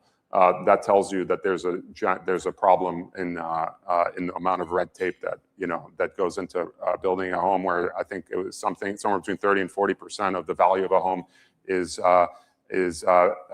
compliance with red tape. So we build homes in ways that make no sense. It is as if, imagine if, for example, when you bought a car, your car has to be custom made in Washington, D.C., according to Washington, D.C. regulations by companies in Washington, D.C. with all the material, with all these regulations.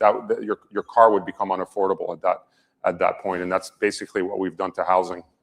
Now, there is a multi-jurisdictional problem with housing. There are some things you can do there at the federal level. Oh, yeah? Like the chassis rule, for example. So the only homes that are manufactured are homes that can fit on a chassis. That's why you got these mobile homes. If you As the old Roman chariots have to be only so wide.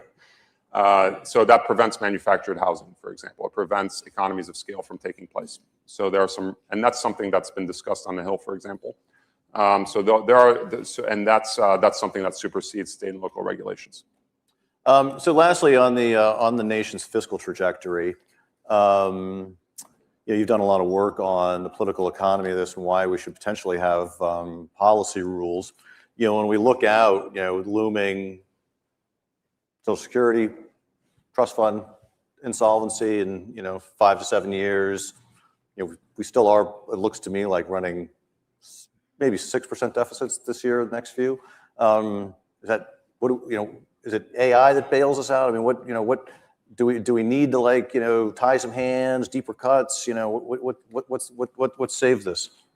Look, I think what we know from the academic literature is that engaging in a sudden round of fiscal austerity also doesn't get you out of it doesn't change your fiscal trajectory necessarily. This administration came in with a fiscal mess independently of that long-term trajectory. And as I described earlier, there's been a reduction in the primary deficit because through a slew of policies. The CBO's forecast is a conservative one that assumes 1.9% growth. We haven't experienced that in a number of years. We've experienced greater growth than that. Having growth in excess of that can make a meaningful difference, even after you take into account potential interest rate reaction to a higher growth rate. So we've done some experiments like that in our chapter, for example. And if you take into account greater growth, tariff revenue, adjustments to getting rid of waste, fraud, and abuse in particular areas, including some of the entitlements, Medicaid, Medicare, you can consider a trajectory where debt to GDP stabilizes in 10 years as opposed to the trajectory that you see in the CBO. Of course, that requires a lot to go right. It requires the right policies to stimulate growth. And it's not just AI. A lot of it, like I said, deregulation. If you have deregulation, you can empower a lot of productivity growth from that. No, but in terms of AI, what do you? What does AI provide for growth? Yeah, CEA's done a fair amount of work on AI. We're seeing a fair amount of investment. Do you think that's what's driving sort of we had 2.5% productivity growth in 2025. Is that the driver, or was it other things, or what is the AI-related tech capex going to yield over the next sort of 5-10 years? So it's others in our study online. We have elucidated the vast range of forecasts of what you missed people ours, believe. but that's okay. I'm sorry. Of what AI is going to do. I think in general, it's of course hard to tell. You can't prove that it's happening, and it's hard to know how large it is. But what you can do is to look at cross sections, and we've seen, we've done this and ourselves, and I think we'll get it ready for prime time. But we've looked at cross section of sectors based on censuses, AI exposure indices, looking at productivity growth, and we find that there is a strong relationship. Now, that's not causal; it's correlation. Like I said, it's always hard to prove causality in these things. But it does seem like there is something to be had there. We also find, by the way, in that same cross-sectional exercise, that deregulation exposure, as I said earlier, is, it leads to significant productivity gains. So I think there is something to say there. That being said, I think we should, there is always a lot of doom and gloom and, apocalyptic talk about AI, or like this idea that for the labor market, or for the labor market, or that it can lead to growth rates that are unheard of. We don't see growth rates in excess of, say, like 4% or so, absent a massive recovery from a downturn. So productivity growth. I mean, what's that? That would be a lot. That would be a lot. So that actually puts a little bit of a speed limit on what can if you don't think that this time is different, for example. Yeah, no, I mean, if we think about like the regime shifts that we've seen historically, I mean, you're talking about going from sort of 1.5% regimes up to 3% regimes. So, yeah, exactly. Yeah. But you sound relatively optimistic about this. Yes, I am, in part because it's the one difference relative to sort of, say, automation is that it's organic. People are doing it anyway, even if their bosses don't tell them to. So that suggests that there's a lot of productivity gains to be had from that. It can diffuse much faster. And the impacts on the labor market, positive, negative? Look, it's always hard to assess. There's volatility. There's some jobs created, some jobs that are lost, and then there's change in the makeup of jobs. I don't think anybody has a terrific forecast on that, and nor should we be micromanaging that. But what we can ensure, government policy should ensure that you have a strong economy so that those adjustments can take place. And, it's possible that some policies can be adjusted on the margin to ensure that those who do want to make adjustments, and they're like, who want to reskill and so on, have their abilities to do that. In terms of the impact on the labor market, sort of, I mentioned some differences relative to automation, that it's organic, some other differences. This is all just based on the research, micro research that I've seen, either doing randomized control trials or firm-based, cross-firm research. It does seem like a lot of it is labor augmenting versus labor substituting. It can help an individual do their job better in a way that wouldn't be, which is not the same thing as just hiring an additional person. And then the other thing is that it can make a bad programmer almost as good as a good programmer. So the difference between those two programmers shrinks, so it could be low skill bias as opposed to high skill bias, which is what automation was. So that sort of evidence is encouraging when you think about it. But again, we have to see how it plays out. All right, so we're at time. Is there anything we missed? Anything else from the CEA you want to tell everybody? Go read the economic report of the president. It's a scintillating read, or it might help you go to sleep, depending on your perspective. All right, thank you very much. Thanks, Pierre. Thank you. Appreciate it.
before, he got his voters to the polls by the very high numbers of immigrants crossing the southern border, by pointing to how Kamala Harris was going to change transgender rules for prisoners, and because inflation was high. When you're in charge, it's a lot harder to find those motivating reasons and scary reasons to vote for or against someone.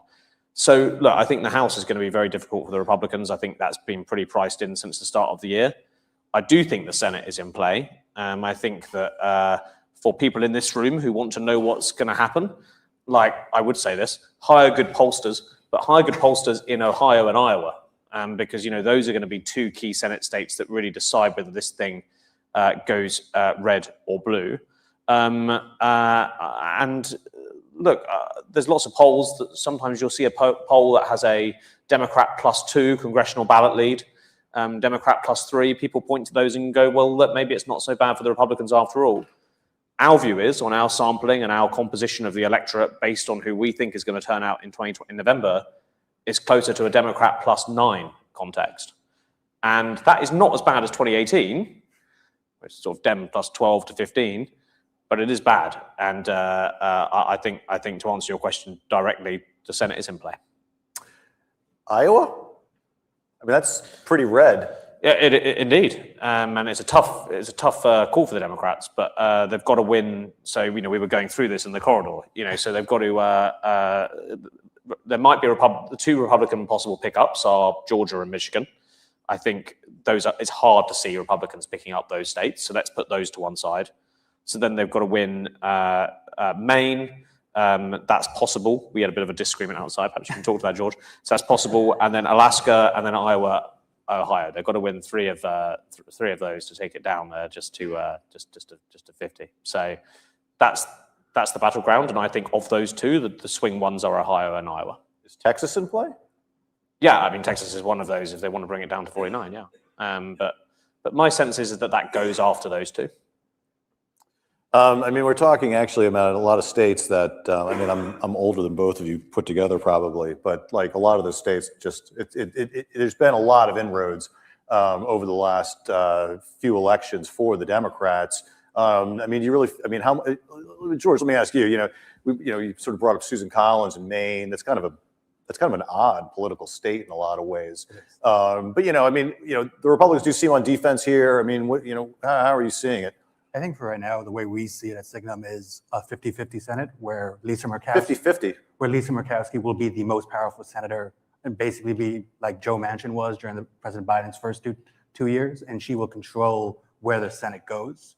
For me, I think the three states that are most likely to be the ones to flip to get Democrats to 50 are North Carolina, which I think is cooked. I think Roy Cooper is going to romp against Michael Whatley. Then I think Alaska. I think Mary Peltola is a uniquely perfect candidate in Alaska. Senator Sullivan has been a fantastic senator for the state, but the issue is he is neither beloved by MAGA, nor does he have the same moderate reputation that Lisa Murkowski has, which leaves him tremendously vulnerable against a candidate like Peltola. And then I think this is where we had some, not disagreement, but differences. I think Sherrod Brown is going to win Ohio. And that's because the senator who's currently serving Husted is an appointee. Yes, he's been the Secretary of State of Ohio. Yes, he's been the Lieutenant Governor. So he does have better name recognition than other appointees like Ashley Moody, the former Attorney General in Florida. But compared to Brown, he is less well known. And the president, I think as perhaps James could touch on polling, is struggling with the white working class vote. And in a state like Ohio, that's fundamentally a bad place for a Republican candidate to be. Maine, perhaps I'm going against the grain. I still favor Susan Collins. Well, she's certainly got a lot of name recognition, and she's not she's never been a particularly extreme Republican either. But what did you say about the white working class in Ohio? Look at it, the national polls. As James was talking about, the president's coalition was made up of a unique makeup. You have young But I would voters. think the white working class is like the bread and butter of that coalition. But we're seeing polls now where he's underwater with them. And in a state like Ohio, and maybe even a state like Iowa, if he can't reverse that, if we continue to have increased gas prices, increased fertilizer issues, and we see the economic degradation, for a state like Ohio and a senator who has such great name recognition like Sherrod Brown, I think that sets him up quite nicely. This is also how Joe Biden won. he won through getting enough of those white working class voters, not all of them, not even a majority of them, but enough of them to make a dent. And I think you could see that happen in those states. My bigger issue is like getting those white working class Trump hardcore voters who vote in presidential elections but not midterms to actually come out. And it's fascinating. I do one-to-one interviews and focus groups with these voters all the time. We're really studying these guys. And you talk to them about the midterms, not many of them even know what the midterms are. And they don't know and they certainly don't know what they're for. So, you try, they don't understand that, it's about Congress and Senate and therefore control. Actually the argument that works best to motivate them to the polls, because we've tested arguments on both sides, is is with a Republican Congress, we'll have a better chance of getting a Republican president next time. They see this through a presidential lens. And that's a very hard argument for the White House to make. Yeah. These are all very sophisticated arguments, but I want to go back to like this fundamental sort of disbelief I'm having. Like if I look at MAGA and what's driven this movement, if it's not the white working class, who's left? It's a fundamental question that I think this administration is dealing with, where the voters voted for the president with the idea we'll get the economy of 2019 again. And that would be their aspiration, because the Biden economy was widely perceived to be tremendously weak. They haven't gotten that. They've gotten stricter immigration enforcement, where they've seen people who they know and love in their own personal lives getting deported. And they've seen the president who campaigned on no foreign involvement, yes, do a successful operation in Venezuela that seems to have worked out well for the US for now, and started a war in Iran that has the potential to become a quagmire. So there are still voters, and as the president said when he was first campaigning in 2015, what was it? I could shoot someone on Fifth Avenue and they wouldn't convict me. Yes, there are still voters like that, but as James was saying, the degradation is there, and the Democrats don't need them all to flip. They just need some of them to either sit out or not vote. But what you say, John, is right in that they do still exist. They just don't necessarily vote in midterms. So it is interesting, because I think all of the doom scenarios for Republicans that we're talking about, if they all came to pass, I still would think that anyone taking lessons away from that about what will happen in 2028 would be wrong, because the electorates are so different. So I think that the MAGA, the MAGA special source coalition that won the presidency for Trump in 2016 and won it for him in 2024, that is possible to reassemble for 28, even given everything we've talked about. So, I mean, how much of the struggles are related to the recent events in the Middle East, the run-up in gas prices, the overseas adventurism? I mean, how these things are playing. I mean, is that a lot of this most recent deterioration? And if that hadn't happened, would they be looking at a better outcome, or is this? I guess what I'm trying to say is this a big impact on these odds, or is it a small impact? So just quickly talk about our approval rating of Trump. So we've had Trump's approval rating generally throughout 2025 higher than most other pollsters had it. I think it's one of the things we've talked about a lot in the past. Throughout 2025, we had Trump doing pretty well on that. His biggest jump, which was to 55% approval, was after he sent the National Guard into this city. Voters quite liked it. He's taking on crime. He's by our side, but basically had quite good numbers. We get to November of last year, and 1 year on, and it's fascinating. You see it in the focus groups and the interviews. How important milestones are, because they're saying 1 year on from the election, oh, actually, I don't really feel much better off, and I don't really feel like things are going that well in my life, and maybe Trump isn't doing so well. So we started to see a lag then, and then in January it takes a further dive after the shooting of Alex Pretty in Minnesota, and the ICE enforcement stuff becomes of an issue. Now, actually, Trump acted pretty quickly to put that down, but that definitely hit his ratings. We then sort of saw it level up again, perhaps because of that sort of remedial action he took, and then Iran takes it down to the level it's at now, which is closer to sort of 42-43%. And the crux of that is that they don't know why he's doing it, and they see the economic impacts for them. So yes, I think it's a huge thing. So coming into if you looked at a lot of surveys of households and consumers coming into the events in the Middle East, households' expectations of the labor market were pretty weak. In fact, future expectations of unemployment, job security were all quite weak. When I say quite weak, like very. Has the economy was that holding up for, or was that already deteriorating going into the events in the Middle East, and then this is sort of a further leg down, Or is the events in the Middle East been a headwind to what otherwise would have been a positive economic message for him? I mean, was he getting anywhere with jobs, affordability, before this, or was he already sort of, sort of seeing a slide from the sort of lack of voter recognition of any progress? So our perception is that he was already suffering from a slide. That, yes, I'm sure we all saw the University of Michigan Consumer Sentiment Report was at its lowest in history most recently. But I guess we're still in this era in US politics of the vibes era, and the vibes had not improved. Like I said before, the voters wanted 2019. They didn't get that. The One Big Beautiful Bill was basically a codification of the Tax Cut and Jobs Act, and between congressional Republicans and the administration, they have messaged that so poorly that they're now calling it the Working Families Tax Cut instead of the One Big Beautiful Bill Act, because the One Big Beautiful Bill has been so successfully messaged against as a giveaway to the rich, even though by and large it was more of an extension of an existing tax plan. And here's the issue for the Republicans is they haven't even had the economic consequences of the One Big Beautiful Bill play out yet, because a lot of the rural healthcare cuts don't come in until the end of the year. And I know if you had a House Republican up here, they would talk about the rural healthcare fund, but that's not going to be enough to offset the loss. And we're already seeing in states like Nebraska, where Don Osborne is running as an independent, that rural hospitals and rural maternity wards or clinics are already preparing to close. So I think the vibes were already bad. Iran has just made them that much worse. And the voters feel like they've not seen the recovery the president promised. Can I quickly comment on that? I think two things have changed since the war in the Middle East. So we asked this question about whether you feel the economy is improving, worsening, stay the same. Before the Middle East conflict, it was 40% worsening, 20% improving. So bad. After the conflict, that's 56% worsening, 12% improving. So it's got worse, and it's now at its worst ever in our poll that's out today or tomorrow, I think. So that's definitely a shift. The other thing that I was noticing before the conflict was that people were giving the president and the White House credit for gas prices coming down.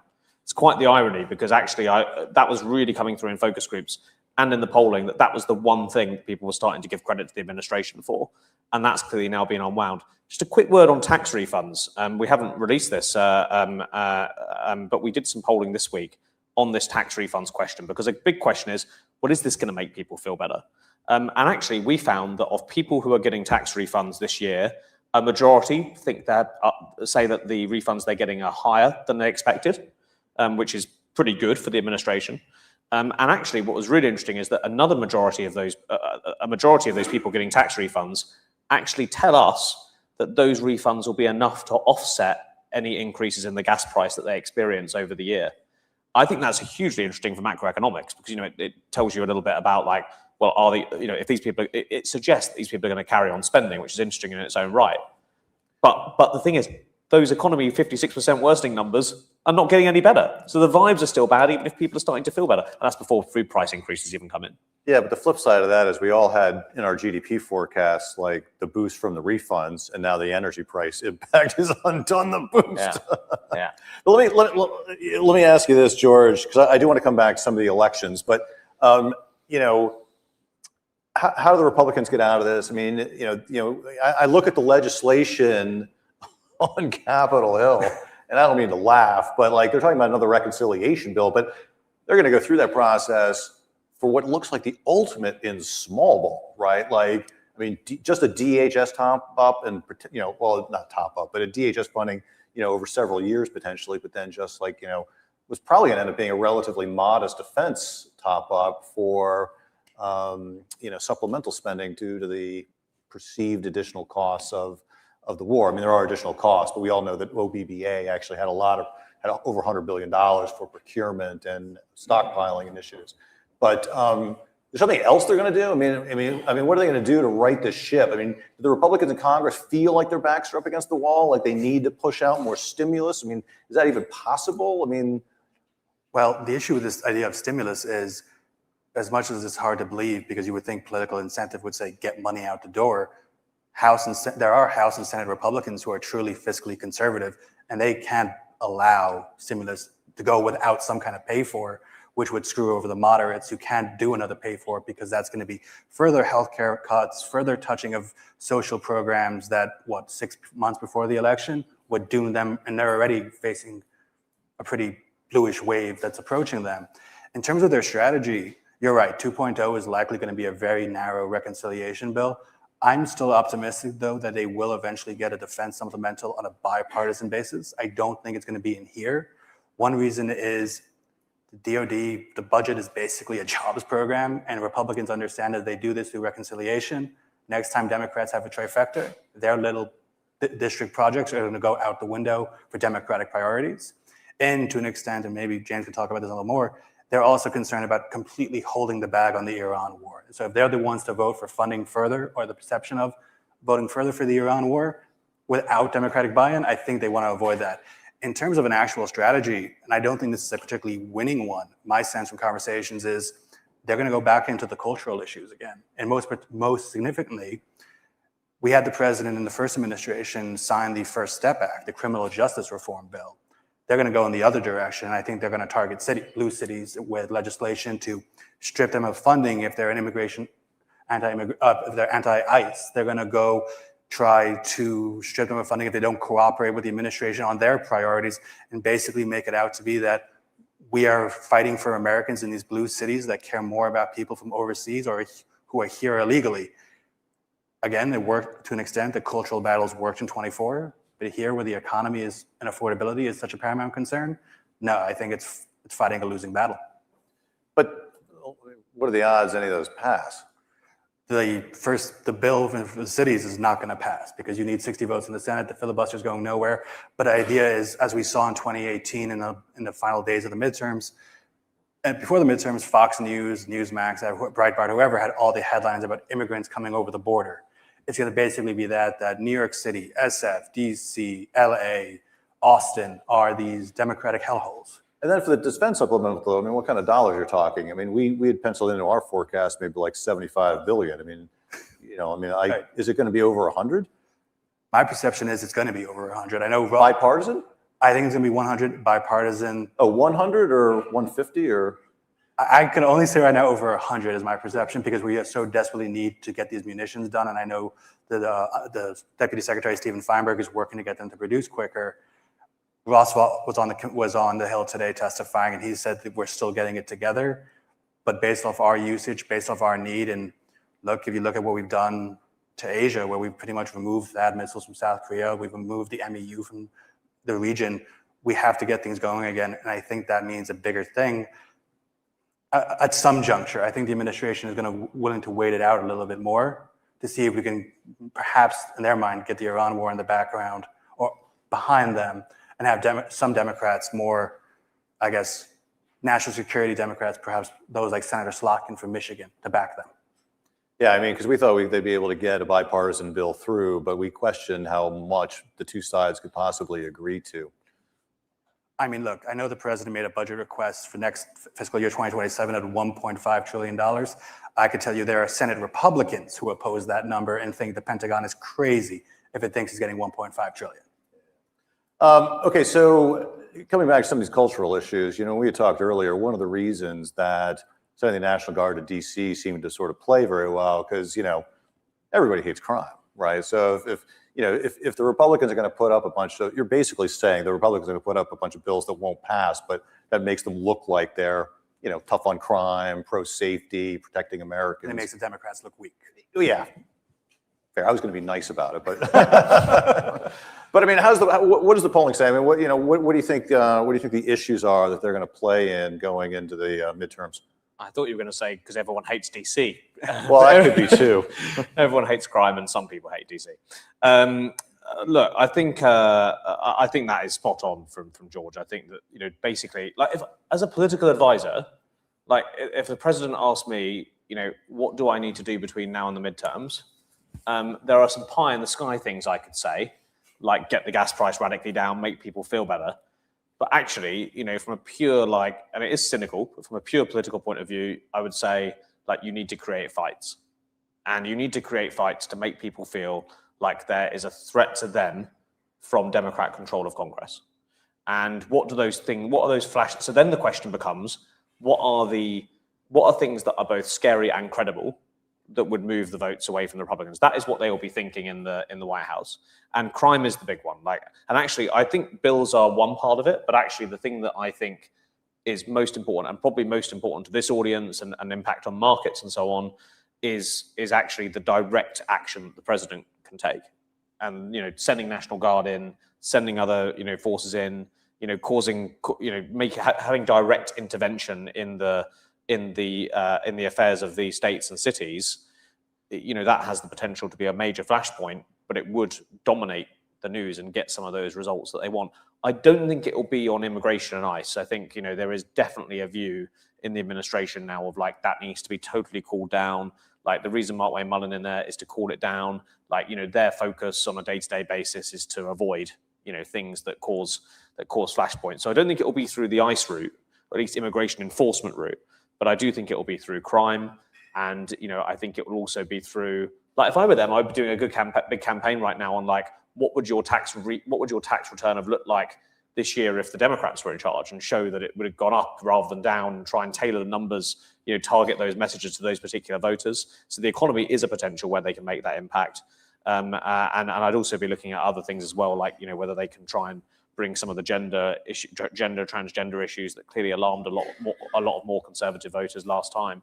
So look, I think that's where we're going to head to, and I think that's important for this room, because I think we think we're seeing a conflict-driven White House right now, but like we're going to see a much more conflict-driven White House in terms of the domestic agenda, I think, between now and November. All right, so we've got a Middle East panel next, so I'm not really going to dwell too much on the Iran war, but let's go back to the races headed in the midterms. So for each of you, what's your bet now on? Well, it doesn't have to be a bet, but what's your guess now on how much? What is the wave in the House of Representatives? Where do we land in terms of control, number of seats? So I think we're going to be somewhere right now in the House between a 20 to 30 seat majority for the Democrats. I know that maybe sounds a little more optimistic, especially in the age of gerrymandering and things and changing of the map. But for me, what I'm seeing and my biggest concern, and this speaks to James' point about it being a D+9 environment, I think there are plenty of Republican House members who are in seats that are 7 to 9 points more Republican than the country writ large, who are fundamentally misreading the environment. They're not fundraising enough, they're being lackadaisical with their campaigning, and they're betting that just because we won by a convincing margin 10, 15, 20 points last election, we can do it again this election. So I think the biggest parallel to that is we've seen a couple of elections ago, we had Joe Cunningham, a Democrat from South Carolina, surprise. We had Kendra Horn in Oklahoma pull off a surprise when Ben McAdams in Utah, who beat these Republicans who were in really strong Republican districts. I think there's a lot of House Republicans who are within the more, not moderate, more conservative bloc who are sleeping and are sleepwalking into challenging elections, and I think they're going to be caught off guard. We will launch our sort of full model on this immediately after Labor Day that will give our sort of percentage chances of what we think various outcomes will be. But there's no doubt that right now, the preliminary version of that skews towards a large Democrat majority in the House, which looks as similar to the region George says, 25 plus. So, we are talking about potentially very big shifts here. All right, that's a lot. Okay, so let's talk about the Senate then. When we think about the Senate flipping, let's drill down on those races. What's at stake? What do we watch for between now? What are the key demographic groups? Which races are you really most focused on? If we do think, because if the Senate flips, that's something really 3 months ago, no one was really thinking about coming into the year. And that really would be, we sort of had these debates internally at UBS, like, how much does it matter if the House flips? Because it's not like there was much of an agenda anyway, right? But if the Senate flips, you do have, you open up the idea of potentially impeachment. You could have, there's a lot of ramifications you can start to entertain after that. You're going to say something? I suppose let me start with this. I actually think the Senate flipping is quite significant policy-wise, because we're going to have a debt ceiling issue in 27. And I do expect Democrats, I apologize, not trying to be partisan in this, and I'm not, they're going to take that hostage for something, be it some kind of reversing the healthcare cuts, immigration reform. They're going to say, we're not extending the debt ceiling unless you work with us on something. And I think that's going to be a big issue, especially if Democrats control the Senate. Moreover, if Democrats control the House and the Senate, look, we're still in a continuing shutdown or partial shutdown. I think we're going to get increased elements of that because Democrats will say, we control both chambers, so we'll give you, crumbs, but you're going to have to work with us as in control. And finally, in your theory of, in the notion of impeachment, that means they control the hearing in the Senate. So that means they're going to call witnesses. That means they're going to make it as embarrassing as possible for the president. And I know folks think impeachment doesn't matter because obviously the Senate will never vote to convict or remove. My perception is this president really hates being the only president to be twice impeached. I think he's going to despise being the first president 3 times impeached. Well, there's also another question, like if his political coattails are not what they were, how much influence he'll still retain over the Republican Party. I think from a policy and political perspective, though, the issue there is, as much as we're talking about the white working class vote degrading to an extent, he still has a solid block of Republicans, or I guess I could call them MAGA Republicans, who will not deviate from him. And if you look at it, the infrastructure of the Republican Party, the RNC is run by Trump family. The fundraising network is run by Trump family and friends. The institutions like America First Policy Institute are run by those who are entirely beholden to the president and his family. That means even if you are a Republican who tries to move along, you're going to still have to get the president's blessing or his family's blessing.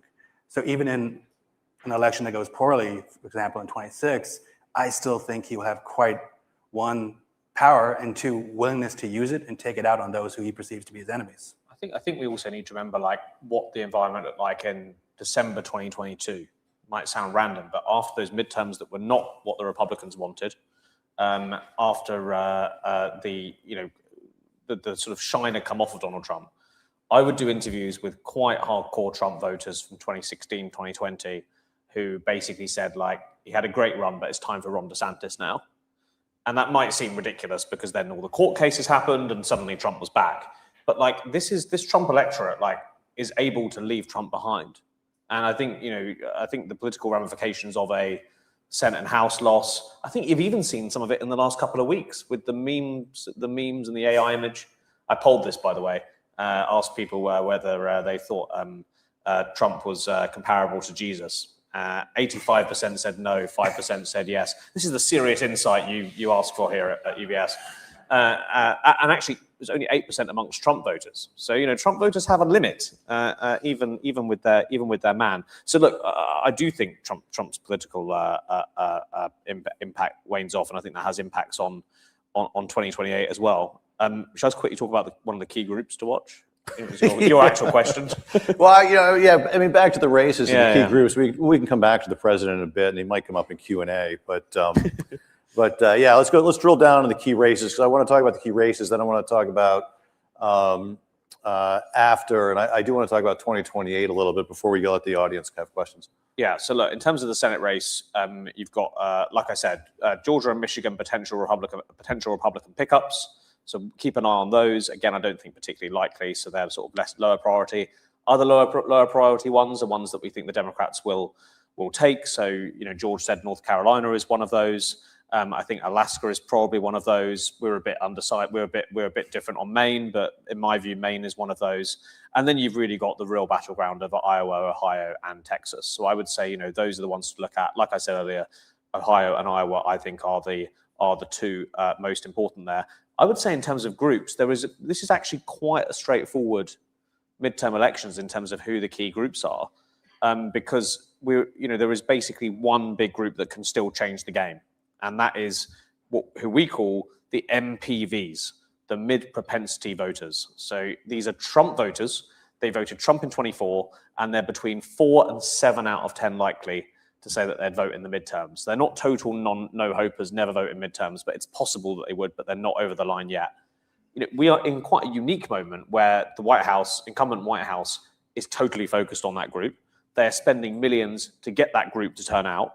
And if they did turn out, even with all the stuff we've talked about, it would be enough to save the Senate, and it could even reduce the Democrat margin in the House to fewer than 10 seats. So the big thing to watch is who are they, what do they look like, what do they care about, and will they come out? So who do they look for? I'll tell you. They're younger. They're more likely to be non-white. They're more likely to be lower income. and they are slightly more likely to be male than female, but not as overwhelmingly as some of that press coverage immediately after 24 might have suggested. I think it's a very tall order, and there's a reason there's a reason their propensity doesn't really happen. And my instinct is that it won't be enough. But that's the number to watch. Those numbers, if those people move into the 7 to 10 out of 10 camp, then the whole game changes. I think beyond the races James was talking about, I think a couple others we're watching as the Iran war continues, as potentially the economy further degrades, is Mississippi. Democrats, Senator Raphael Warnock is extremely optimistic. Senator Sheldon Whitehouse just flew there to do a fundraiser. It's the district attorney for the 16th district of Mississippi, a guy named Scott Collum, who was supposed to be a district judge, but the senator, Cindy Hyde-Smith, stopped it. He's now running against her. I think she's an example where today she would win, but if the environment further degrades, I think she could be caught to extent napping. She was an appointed senator. It's a little more of a complicated field. Mississippi.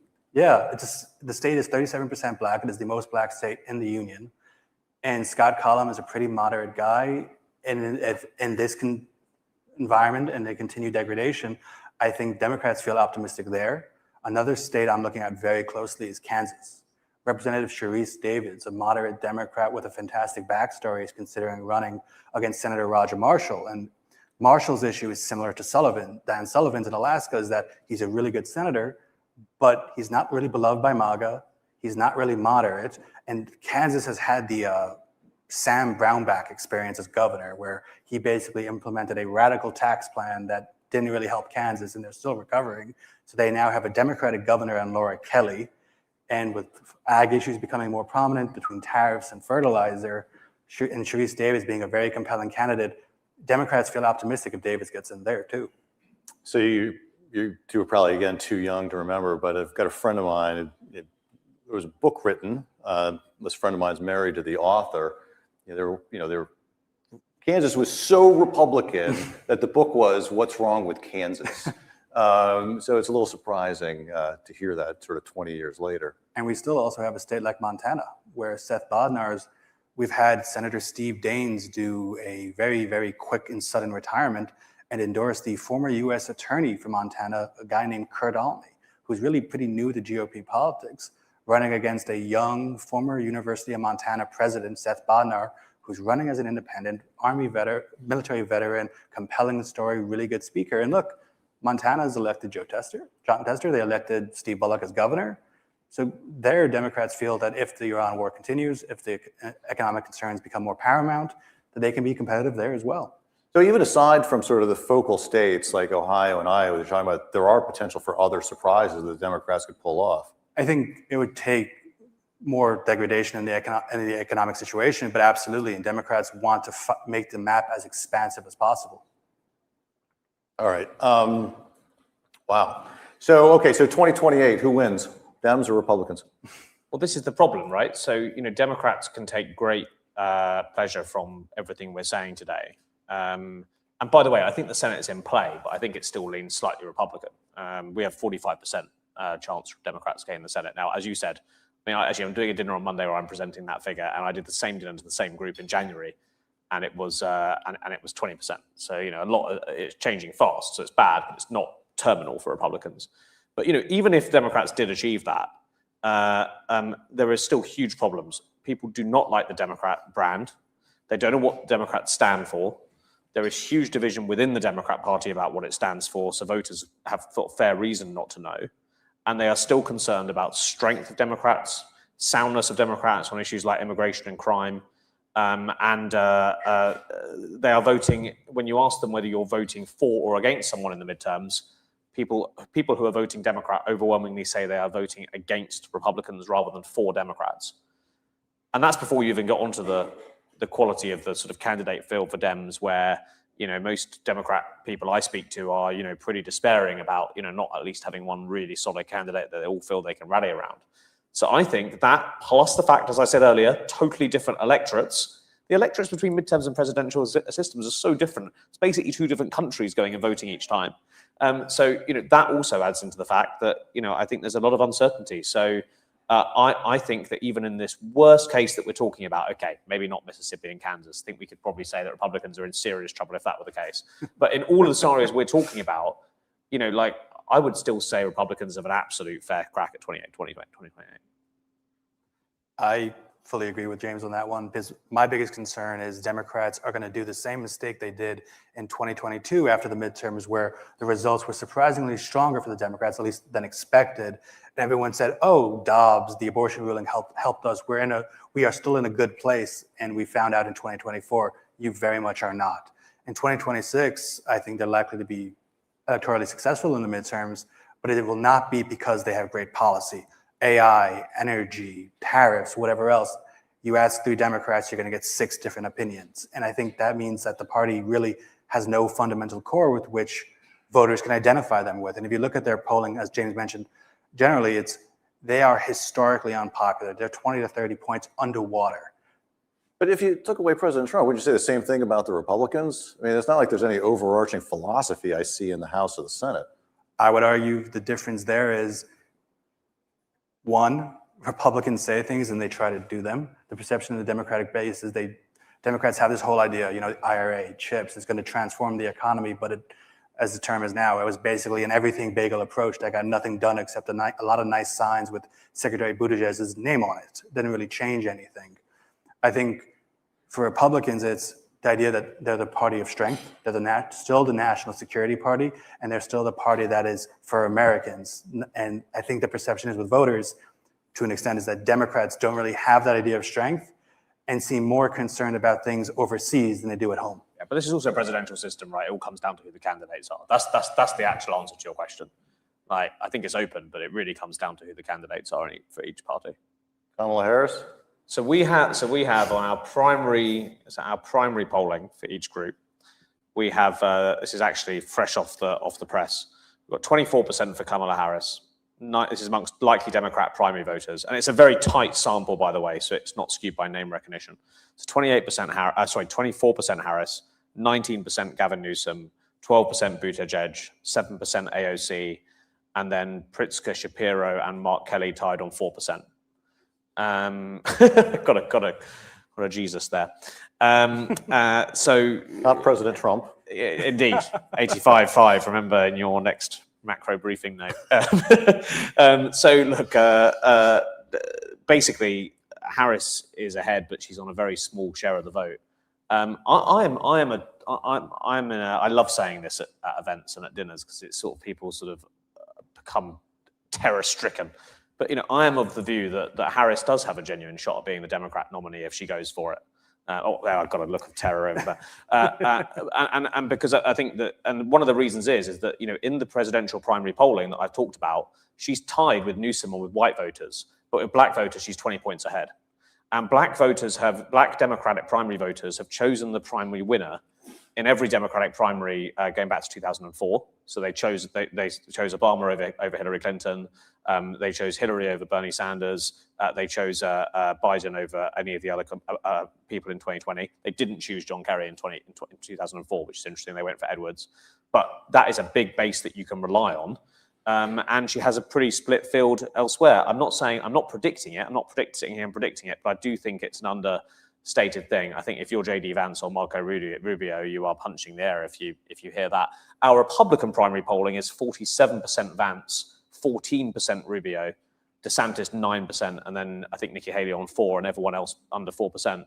So there's a bit of a trend out there of like, Vance is losing his moment. It's all about Rubio.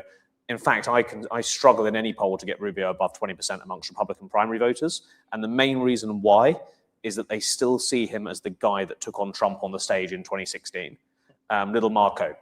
And these Trump voters, they might be losing their influence in the electorate as a whole, but in the Republican primary base, as you say, George, they are still extremely, extremely predominant. And they remember these things. Someone else gave this line to me, but I was talking about this and saying, but look, JD Vance was saying much worse things about Trump just a few years ago. And he said, yeah, but there weren't pictures for that. It was on TV. So I do want to continue this, but I want to get to one thing before I go to Q&A, and that's a question for you. So a topic near and dear to my heart is the Federal Reserve.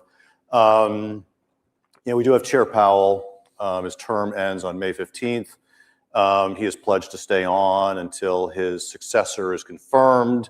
Kevin Warsh has been nominated. Hearings on the 21st. Senator Tom Tillis is still continuing to pledge a hold. There has been, something of an ambiguity in the law. We wrote a note, I can't remember, 5-6 weeks ago about a 1978 Department of Justice memo, written during the